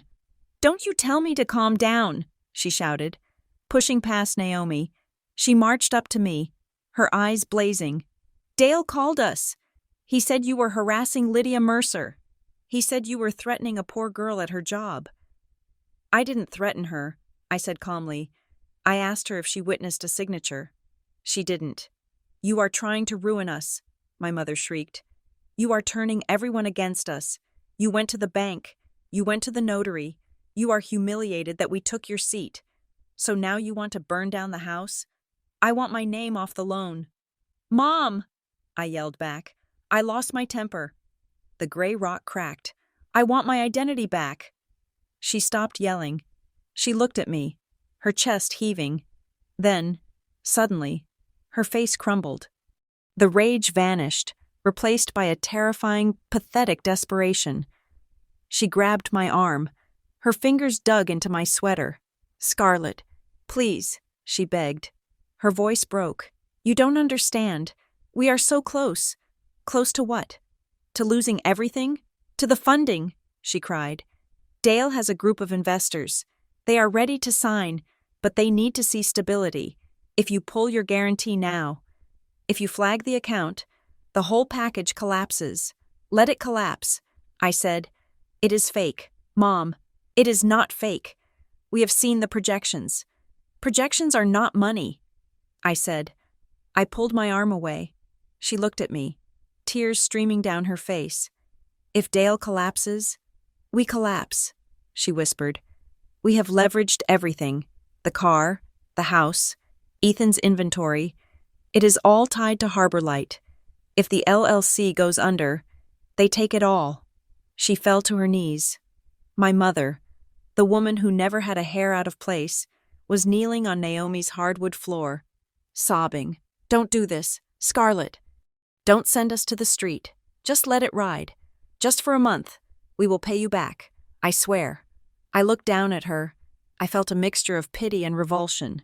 She was a victim, yes, but she was also a willing participant. She had sold me out to buy a fantasy. "Get up, Mom," I said. She looked up at me, hope in her eyes. "You will stop?" she asked. I stepped back.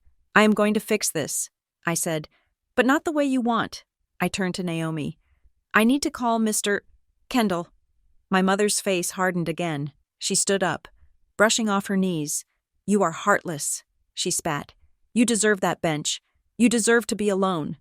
She turned and walked out, slamming the door so hard the windows rattled. I went back to the kitchen. I felt sick, physically ill. I called Mr. Kendall. "Draft the letter." I said, "Are you sure?" he asked. "Once we send a formal demand for the preservation of records and allege fraud, the bank is obligated to freeze the accounts. Your parents will lose access to any funds in that LLC immediately, and Ridgeway will be notified." "I know," I said. "And retaliation." Kendall warned. "A man like Dale Rowe does not take a legal threat lying down. He will come for you. He will come for your job. He will come for your reputation. He already has." I said. "He took my seat. Now I am taking his table. Send it." I hung up. I sat there, listening to the rain beat against the roof. I had just declared war on my own family. I had just initiated the sequence that would likely cost my parents their home. But as I sat there, I realized something. They had already lost the home. Dale Rowe had taken it months ago. I was just the one turning on the lights so they could see the empty rooms. I opened my laptop. I had work to do. If retaliation was coming, I needed to be ready. I needed to build a fortress. Because the Thanksgiving dinner in the outline, the one where I come back a year later, I had to survive the next 12 months to get there. Retaliation did not arrive with a scream or a broken window. It arrived with a casserole and a phone call from my Aunt Sarah. I was sitting in Naomi's living room, reviewing the demand letter my attorney, Mr. Kendall, had drafted. When my phone buzzed, it was Tuesday, 3 days after I had discovered the truth about the Harbor Light Renewal Group. "Scarlett?" Aunt Sarah's voice was thick with that specific kind of hushed concern people reserve for the terminally ill or the recently institutionalized. "Hi, Aunt Sarah?" I said, keeping my voice level. "Oh, honey," she breathed. "I am so glad you picked up. Marianne told us everything." My hand tightened around the phone. "What did she tell you?" I asked. "She told us about your episode," Sarah said. "About how the divorce has finally hit you, and how you are having trouble distinguishing reality from stress. She said you threatened a poor girl at a shipping store." "Scarlett, that does not sound like you. It isn't me." I said. "I asked a notary a question." Sarah sighed. "Listen, we are all worried. Your mother says you are having paranoid delusions about the family finances. She says you are accusing your father of things that, well, that simply aren't possible. We want to support you.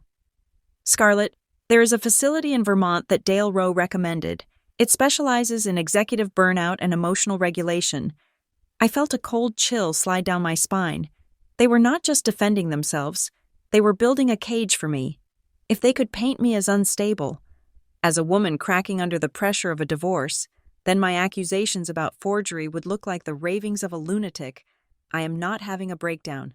"Aunt Sarah," I said clearly, "I am finding fraud. Ask Mom about the $25,000 credit line." "Scarlett, please," she interrupted. "This is exactly what she meant. You are fixating.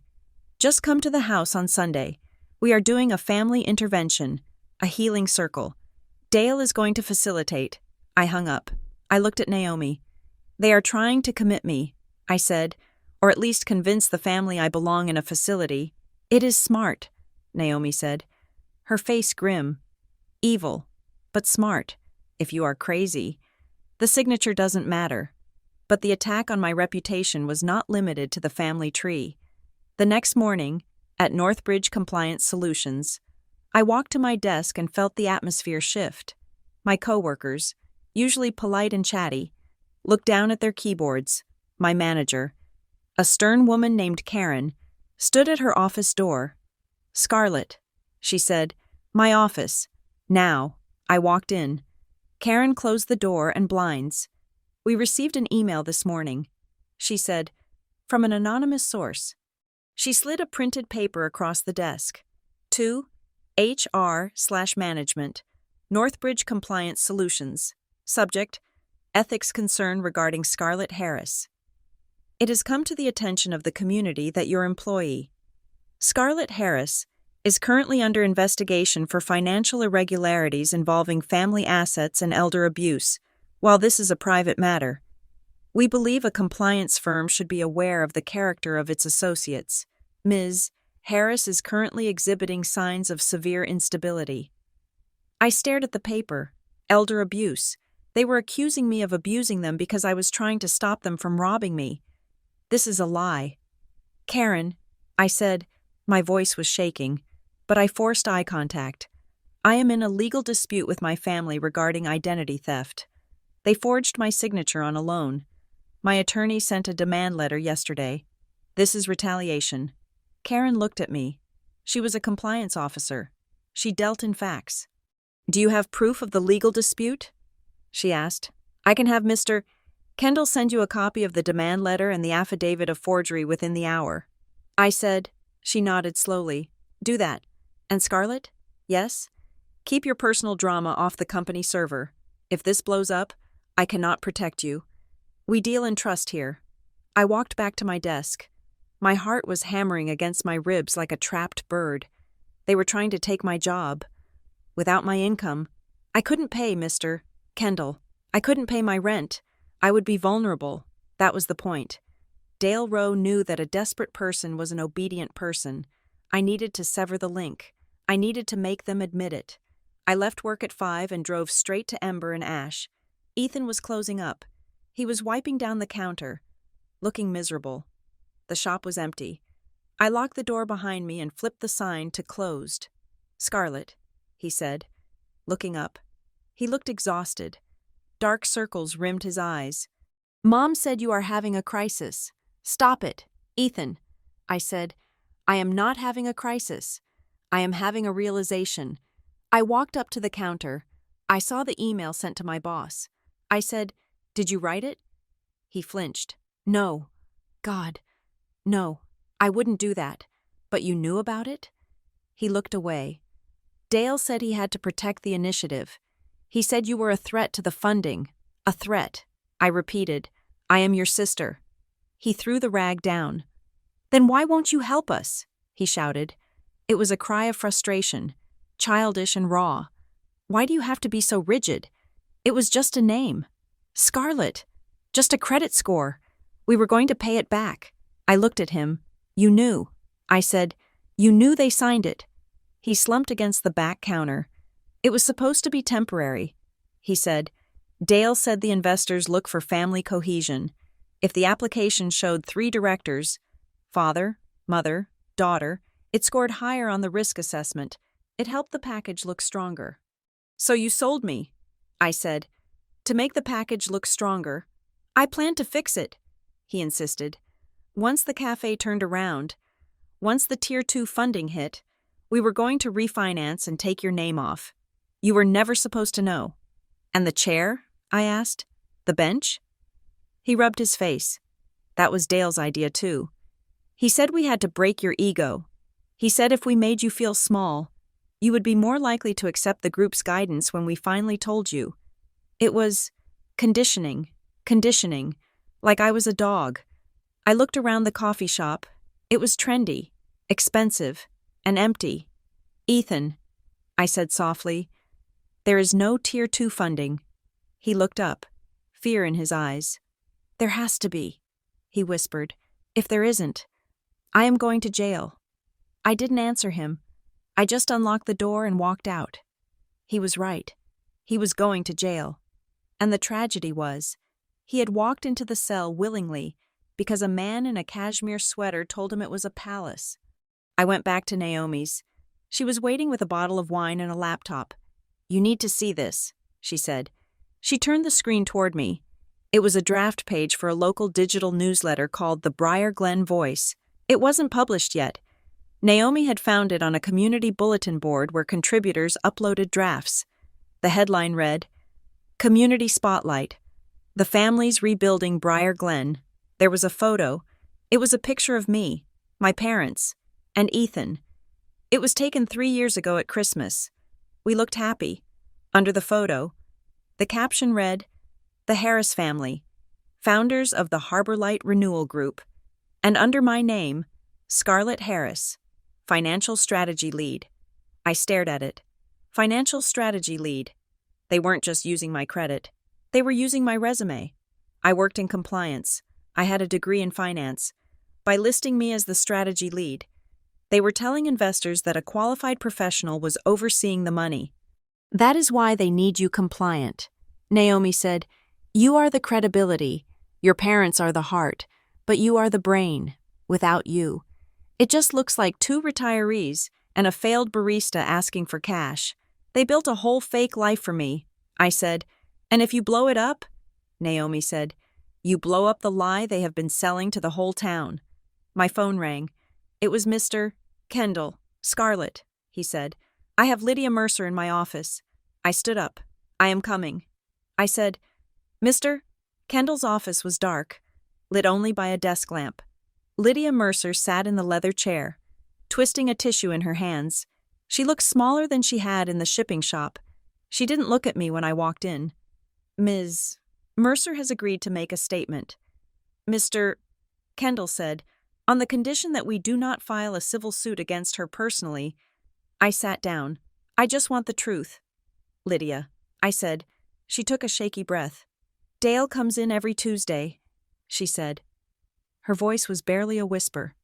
"He brings a stack of documents, loan modifications, guarantor forms, power of attorney forms. For different families?" I asked. "Yes, the Harrises, the Millers, the Rose. He tells me they are all part of the same trust.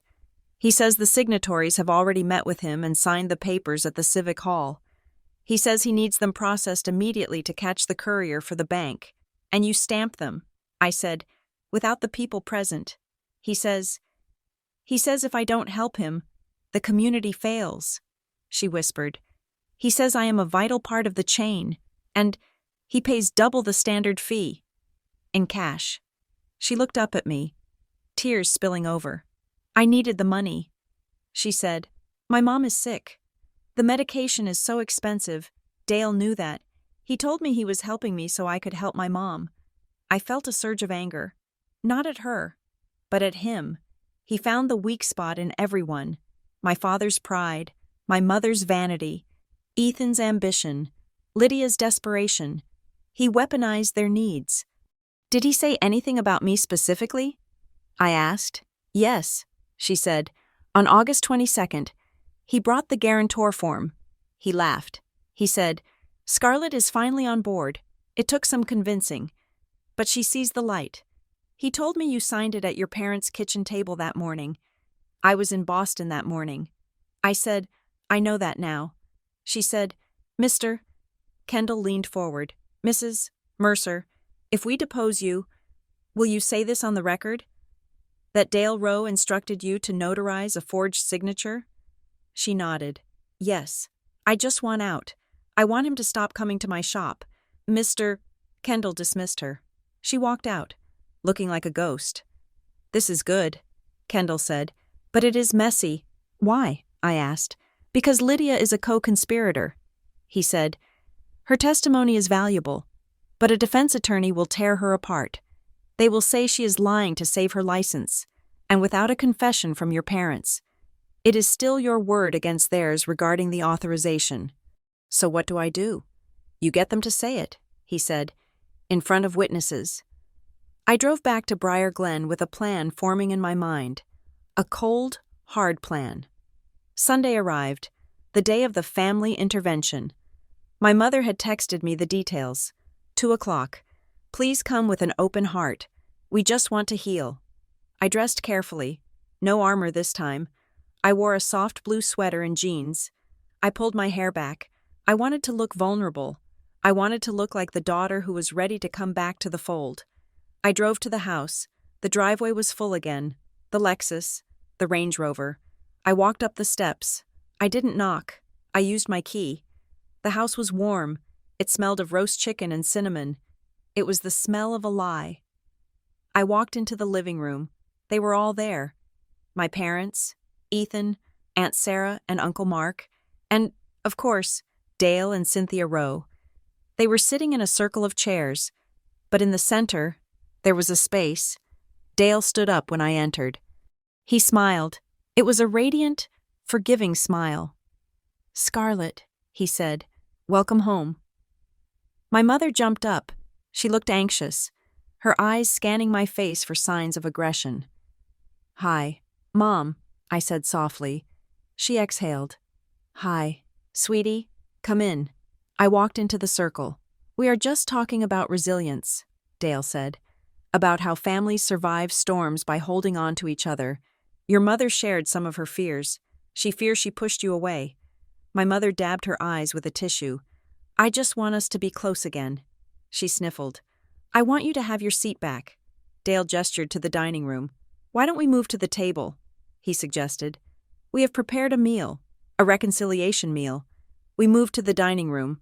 The table was set, the good china, the crystal, and there, in the spot where the bench had been, was my chair, my childhood chair, dust-free, polished, waiting for me. My mother stood behind it. "Look, Scarlett," she said, her voice trembling with forced cheer. "We brought it back. There is a seat for you. We made space." She looked at me, pleading. "Sit," her eyes said. "Sit down and accept the bargain. Sit down and let us keep the money." Dale stood at the head of the table, his hand resting on my father's shoulder. My father looked at the tablecloth. "Please, Scarlett," Dale said softly, "take your seat. Let's put the unpleasantness of paperwork behind us. Let's focus on the spirit of the family." The room was silent. Everyone was watching me. Aunt Sarah looked hopeful. Ethan looked terrified. I looked at the chair. It was a beautiful chair. Sturdy, oak. I looked at Dale. I didn't move toward the table. "I appreciate the gesture," I said. My voice was calm, clear, but I have a question. Dale's smile tightened at the edges. "Of course," he said. "We encourage questions. Why was it removed?" I asked. The silence stretched. A clock ticked on the wall. My mother laughed nervously. "We told you, dear. It was a metaphor." "No," I said. "I want the specific reason. Why, on Thanksgiving Day, did you remove my chair and replace it with a bench? Why did you tell the whole town I was a disappointment?" My mother's smile faltered. "Scarlett, not now," she hissed. "Now," I said. "If we are reconciling, we need truth. Why did you do it?" "Because you were being difficult," she snapped. The mask slipped. "Just for a second." "Difficult how?" I asked. "You wouldn't sign," she shouted. The words rang out in the room. Aunt Sarah gasped. Uncle Mark looked up. "I wouldn't sign what?" I asked. My mother clamped her hand over her mouth. She realized what she had said. Dale stepped forward, smooth, intervening. "What Marianne means," he said, his voice dropping to a soothing baritone, "is that you were resisting the spiritual alignment of the family. You were emotionally unavailable. That is a form of refusal. You are dysregulated. Scarlett, you are twisting words because you are in pain." I looked at him.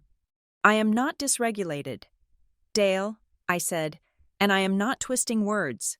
I pulled a folded piece of paper from my pocket. It was the affidavit of forgery. I am talking about the member consent form for Harbor Light Renewal Group, dated August 22nd. I said. Dale froze. "I am talking about the guarantor acknowledgement, notarized by Lydia Mercer." I continued. "The one you brought to her shop. The one you told her I had already signed.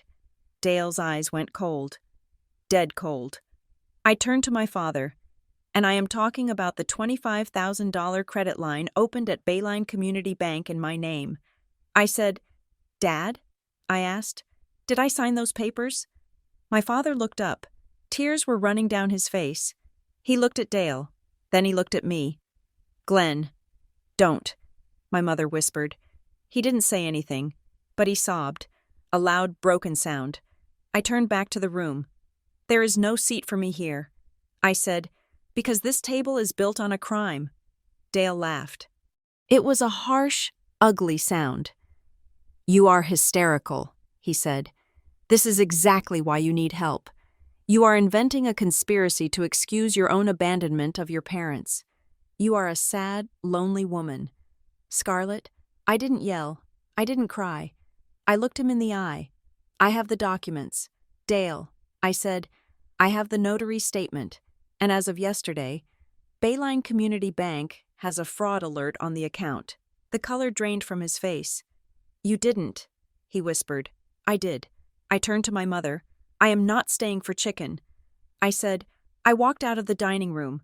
"Scarlett!" my mother screamed. "You can't leave. We need you." I walked to the front door. I stopped and looked back. They were all standing there, frozen, a tableau of guilt. "I will be in touch," I said, through my attorney. I walked out into the cold Sunday air. I got into my car. My hands were steady. My heart was slow and strong. I hadn't won yet. They still had the house. They still had the money. But I had taken the first brick out of the wall, and I was going to keep pulling until the whole thing came down. I drove away, leaving my chair empty at the table. It was the most powerful place in the room. The year that followed my departure from the reconciling circle was not a year of silence. It was a year of paper warfare. It was a year of subpoenas that were ignored, certified letters that were returned unopened, and a slow, grinding realization that the law is a clumsy weapon against people who have no shame. Mr. Kendall, my attorney, had aged 5 years in 12 months. Every time we thought we had cornered Harbor Light Renewal Group, they shifted. They changed registered agents. They moved assets between shell accounts.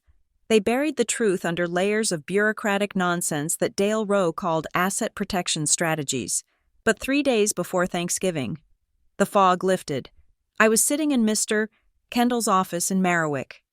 The radiator was hissing, spitting heat into the dry air. Mr. Kendall placed a single sheet of paper on his desk. "We got it," he said. I picked it up. It was a leaked internal memo from Bayline Community Bank. Subject: Loan modification/guarantor ratification. Borrower: Harbor Light Renewal Group, LLC. Meeting date: November 27th. Agenda: Consolidate existing arrears into new Tier 3 legacy instrument. Require signature ratification from all managing members. I read it twice. November 27th. I said, "That is the day after Thanksgiving." Mr. Kendall nodded. "They are holding a closed-door meeting with the bank officers on Friday morning. They are going to roll all the bad debt, the mortgage arrears, the operational losses, the consulting fees paid to Dale, into a new loan, a Tier 3 instrument." "How much?" I asked. Mr. Kendall took off his glasses. $150,000. He said, "The air left my lungs." "And because you are still listed as a managing member on the original filing," he continued, "they are going to claim you ratified this. They are going to use the power of attorney clauses they buried in the original paperwork to sign for you. If this loan goes through on Friday, Scarlett, you won't just be fighting a $25,000 credit line. You will be on the hook for a mortgage-sized debt on a company that is insolvent." I stared at the wall. $150,000. It would bankrupt me. It would garnish my wages for the rest of my life. They are doing it the day after Thanksgiving. I said, "Why?" "Because the bank is closed to the public." "Mr. Kendall said, "It is a favor. Someone at Bayline, maybe Henderson, maybe someone higher, is pushing this through quietly. They know we are circling. They want to lock it in before a judge grants our injunction." I looked at the date again. "I have to stop it." I said, We can file an emergency motion. Mr. Kendall said, but the courts are closed for the holiday. By the time a judge sees it on Monday, the papers will be signed and the money will be dispersed to Dale's offshore accounts. Then I can't use the court. I said. I stood up. I felt a cold, hard calm settle over me. It was the same calm I had felt in the diner a year ago. But this time, it was sharper. It was a blade. I have to stop the signatories. I said, Scarlett? Mr. Kendall warned, do not do anything physically rash. I am not going to be rash. I said, I am going to be punctual. I walked out of his office and called Naomi. What are you doing for Thanksgiving? I asked. Avoiding my in-laws, she said. Why? I need a ride, I said, and I need a witness. Thanksgiving Day arrived with a brilliant, mocking sunshine. The sky was a piercing blue, the kind that makes the bare trees look stark and vulnerable. I dressed in the morning with the precision of a soldier. I wore black slacks, a cream silk blouse, and a charcoal wool coat. No jewelry, no makeup to hide the shadows under my eyes. I wanted to look exactly like what I was, a woman who had spent a year fighting for her life. Naomi picked me up at noon. She was wearing a blazer. She looked terrified. Are you sure about this? She asked as we turned onto Elm Street. I checked the folder in my lap. It contained the demand letter, the affidavit of forgery from Lydia Mercer, and the leaked memo from the bank. I am sure, I said. We pulled into the cul-de-sac. The scene was almost identical to the year before, but amplified. The driveway wasn't just full. It was overflowing. There were cars parked up and down the street. The Millers were there. The Davises were there. And there were new cars, luxury sedans with out-of-state plates. The Fresh Start dinner, that was what my mother had called it in the invitation she had mass emailed to the entire town, including me. Join us for a celebration of abundance and new beginnings. The email had said, Harbor Light Renewal Group welcomes our new partners. She was fundraising. She was using the holiday to lure in new victims to pay off the old debts before the bank meeting on Friday. It was a Ponzi scheme wrapped in turkey and gratitude. I got out of the car. Naomi followed. We walked up the driveway. I could hear laughter coming from inside. It sounded loud, performative. The sound of people trying too hard to convince themselves they were happy. I didn't knock. I opened the front door and walked in. The heat hit me first, then the smell of sage and roasting meat, then the noise. The foyer was crowded with coats. I stepped through them and walked into the living room. Conversation stopped. It rippled outward from the door like a silence wave. People turned, glasses lowered. My mother was standing by the fireplace, holding a glass of champagne. She was wearing a silver dress this year. She looked thinner, her face drawn tight, but her smile was painted on. She saw me. For a second, I saw pure panic in her eyes. Then, the training kicked in. Scarlett, she cried out. Her voice cracked, then recovered. You came. She rushed over to me, arms open. She smelled of expensive wine and fear. She tried to hug me, but I stood stiff, my arms at my sides. She bounced off me like a bird hitting a window. We are so glad you are here, she announced to the room, grabbing my arm and turning me toward the guests. Everyone, look, Scarlett made it. The family is complete. There was a murmur of approval. How nice. How healing. I saw Ethan in the corner. He turned white. He set his drink down on a coaster with a trembling hand. I saw my father. He was sitting in an armchair, looking small. When he saw me, he closed his eyes, and I saw Dale Rowe. He was holding court near the window, speaking to a couple I didn't recognize. He looked up, his eyes narrowed, assessing the threat. Then he smiled. It is a miracle, Dale said, raising his glass. The prodigal returns. I didn't smile back. I didn't speak. I just looked at him. Come, come, my mother said, pulling on my arm. Dinner is ready. We were just about to sit down. She led us into the dining room. The table was enormous. It must have been 3 tables pushed together, covered in a continuous white cloth. There were 20 people, and there were name cards. My mother guided me to the far end of the table, near the swinging door to the kitchen. It was the worst seat in the house. It was the seat you gave to the child who spilled milk or the relative you wanted to ignore. "We saved you a seat this time," she whispered. Squeezing my arm hard, a pinch, a warning, I looked at the chair. It was a folding chair, metal, technically included, symbolically minimized. I looked at Naomi. There was no seat for her. "I will stand," Naomi said loudly. My mother fluttered. "Oh, we can get another chair." "Don't bother," I said. "I didn't sit in the folding chair. I stood behind it. Please, everyone, sit," Dale commanded from the head of the table. He took the father's seat. Displacing my father to the side, the guests sat. There was the scrape of wood on floorboards, the rustle of napkins. I remained standing. Naomi stood beside me, a sentinel. Dale remained standing too. He tapped a spoon against his wine glass. Ting, ting, ting, friends, family, new partners. He began. His voice was rich, filling the room. "We gather today under the banner of Harbor Light. We gather to celebrate resilience." He looked down the table at me. "We live in a world that tries to tear families apart," he said. "A world of cynicism, a world of selfishness. But here, at this table, we choose a different path. We choose loyalty." He raised his glass higher. "We have had a hard year. We have faced obstacles. We have faced misunderstandings. But we are stronger for it. And I want to propose a toast to second chances, to the fact that no matter how far a member strays, the family always welcomes them back to the work." He paused for effect. "To the work," he said. "To the work." The guests murmured, raising their glasses. My mother drank deeply. My father stared at his plate.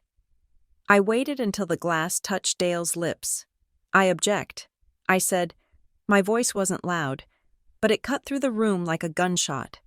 Dale froze. He lowered the glass slowly.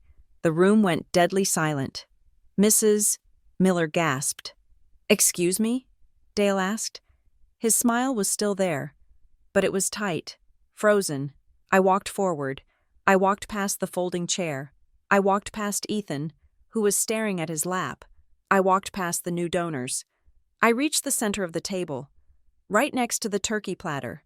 I placed the folder on the white tablecloth. It made a heavy, flat sound. Thwack! "I am not here for a second chance. Dale," I said, "and I am not here for the work." "Scarlett, please," my mother hissed from her seat. "Do not do this. Not in front of the Donovans." The Donovans. The new money. I looked at the couple Dale had been talking to. They looked confused and alarmed. I opened the folder. I picked up the demand letter. "I, Scarlett Harris, am here to inform every person in this room that I'm disputing the validity of the Harbor Light Renewal Group operating agreement." I read aloud. My voice was steady. I wasn't shaking. I was anchoring myself to the floor. "I am asserting that my signature on the member consent form dated August 22nd was forged. I am asserting that my signature on the guarantor acknowledgement notarized by Lydia Mercer was forged. And I am formally notifying Bayline Community Bank that any loan document signed in my name at the meeting tomorrow morning will be treated as criminal fraud." I looked up. The reaction hit the room in waves. The Donovans exchanged a look of pure horror. The husband put his napkin down. Ethan looked like he was going to vomit. He pushed his chair back, the legs screeching on the wood. My father let out a low moan and put his head in his hands, but it was my mother who reacted most violently. She stood up, knocking her chair over. "Stop it!" she screamed. "Stop it right now! You are ruining everything." I turned to her. "I am not ruining it. Mom," I said, "I am exposing it." "You can't do this to us," she wailed. She wasn't looking at me with love. She wasn't looking at me with regret. She was looking at me with the panic of a parasite losing its host. "We are so close. The funding is tomorrow. If you scare them away, we lose the house." I pointed to the folder. "You lost the house a year ago." I said, "When you signed it over to a shell company to pay for Dale's consulting fees." "Lies," Dale shouted. He slammed his hand on the table. The silverware rattled. The mask was gone. The benevolent patriarch was gone. In his place was a predator who had been cornered. "This woman is mentally unstable," he bellowed, pointing a finger at me. "She has been stalking us. She has been harassing our staff. This is a psychotic break." I looked at the guests. "I have a sworn affidavit from the notary," I said calmly. "And I have the bank memo." I looked at the Donovans.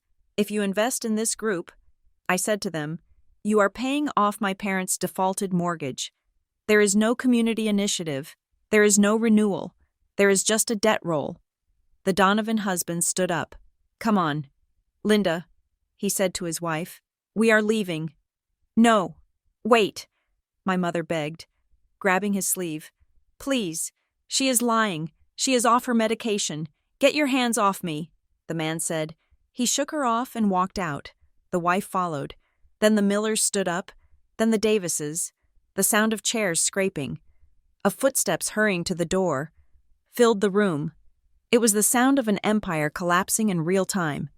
Dale watched them go. His face was purple. A vein throbbed in his forehead. He turned to me. The room was almost empty now. Just me, Naomi, my parents, Ethan, and Dale. "You stupid girl," Dale hissed.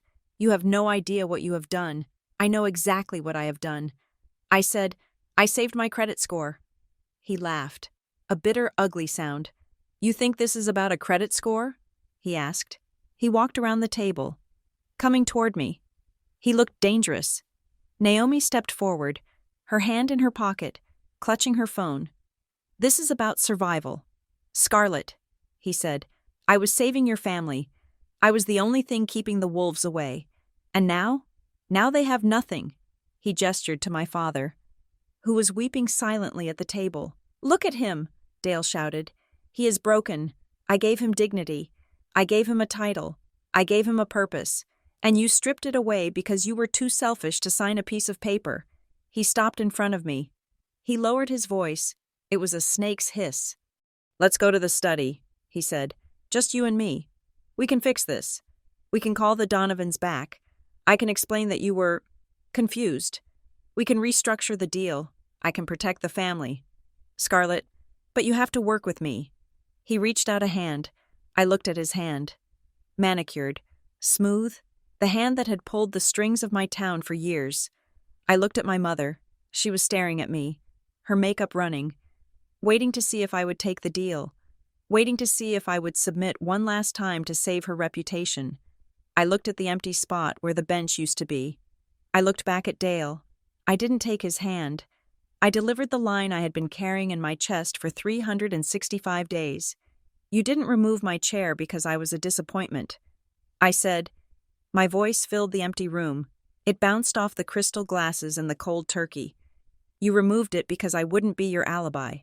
Dale's mouth opened, but no sound came out. I turned to my father. "Dad," I said, "if you sign those papers tomorrow, you are signing your own death warrant. The Donovans are gone. The money is gone." I looked at Ethan. "Pack your bags." "Ethan," I said, "the police will be here on Monday." I turned to Naomi. "Let's go." I walked out of the dining room. I walked through the foyer, stepping over the ghost of the party that never happened. Scarlett, it was my father. He was standing in the doorway of the dining room. He was holding onto the frame for support. "Scarlett," he rasped, "where are you going?" I opened the front door. The cold air rushed in, cleansing the house of the sage and the lies. "I am going to get a burger." "Dad," I said. I stepped out onto the porch. "And Dad?" He looked at me, his eyes hollow. "Don't wait up." I closed the door. I walked down the driveway with Naomi. We got into her car. We didn't look back at the house. We didn't look back at the Lexus or the Range Rover. We drove to the Red Kettle Diner. We sat in the same booth I had sat in the year before. Barb was there. She poured me a coffee. I drank it. It tasted like freedom. I didn't know what would happen on Monday. I didn't know if my parents would lose the house. I didn't know if Ethan would go to jail. But I knew one thing. I had my seat back, and nobody was ever going to take it away from me again. Thank you for listening to No Seat for Disappointments. This story was a journey into the dark side of family dynamics and the fight for personal truth. I would love to know where you are listening from. Please leave a comment below with your city or country. If you enjoyed this story, please subscribe to Revenge Stories for more tales of justice and retribution. Share your thoughts in English in the comments. Do you think Scarlett did the right thing? Or was the price too high? I read every comment and can't wait to hear your perspective.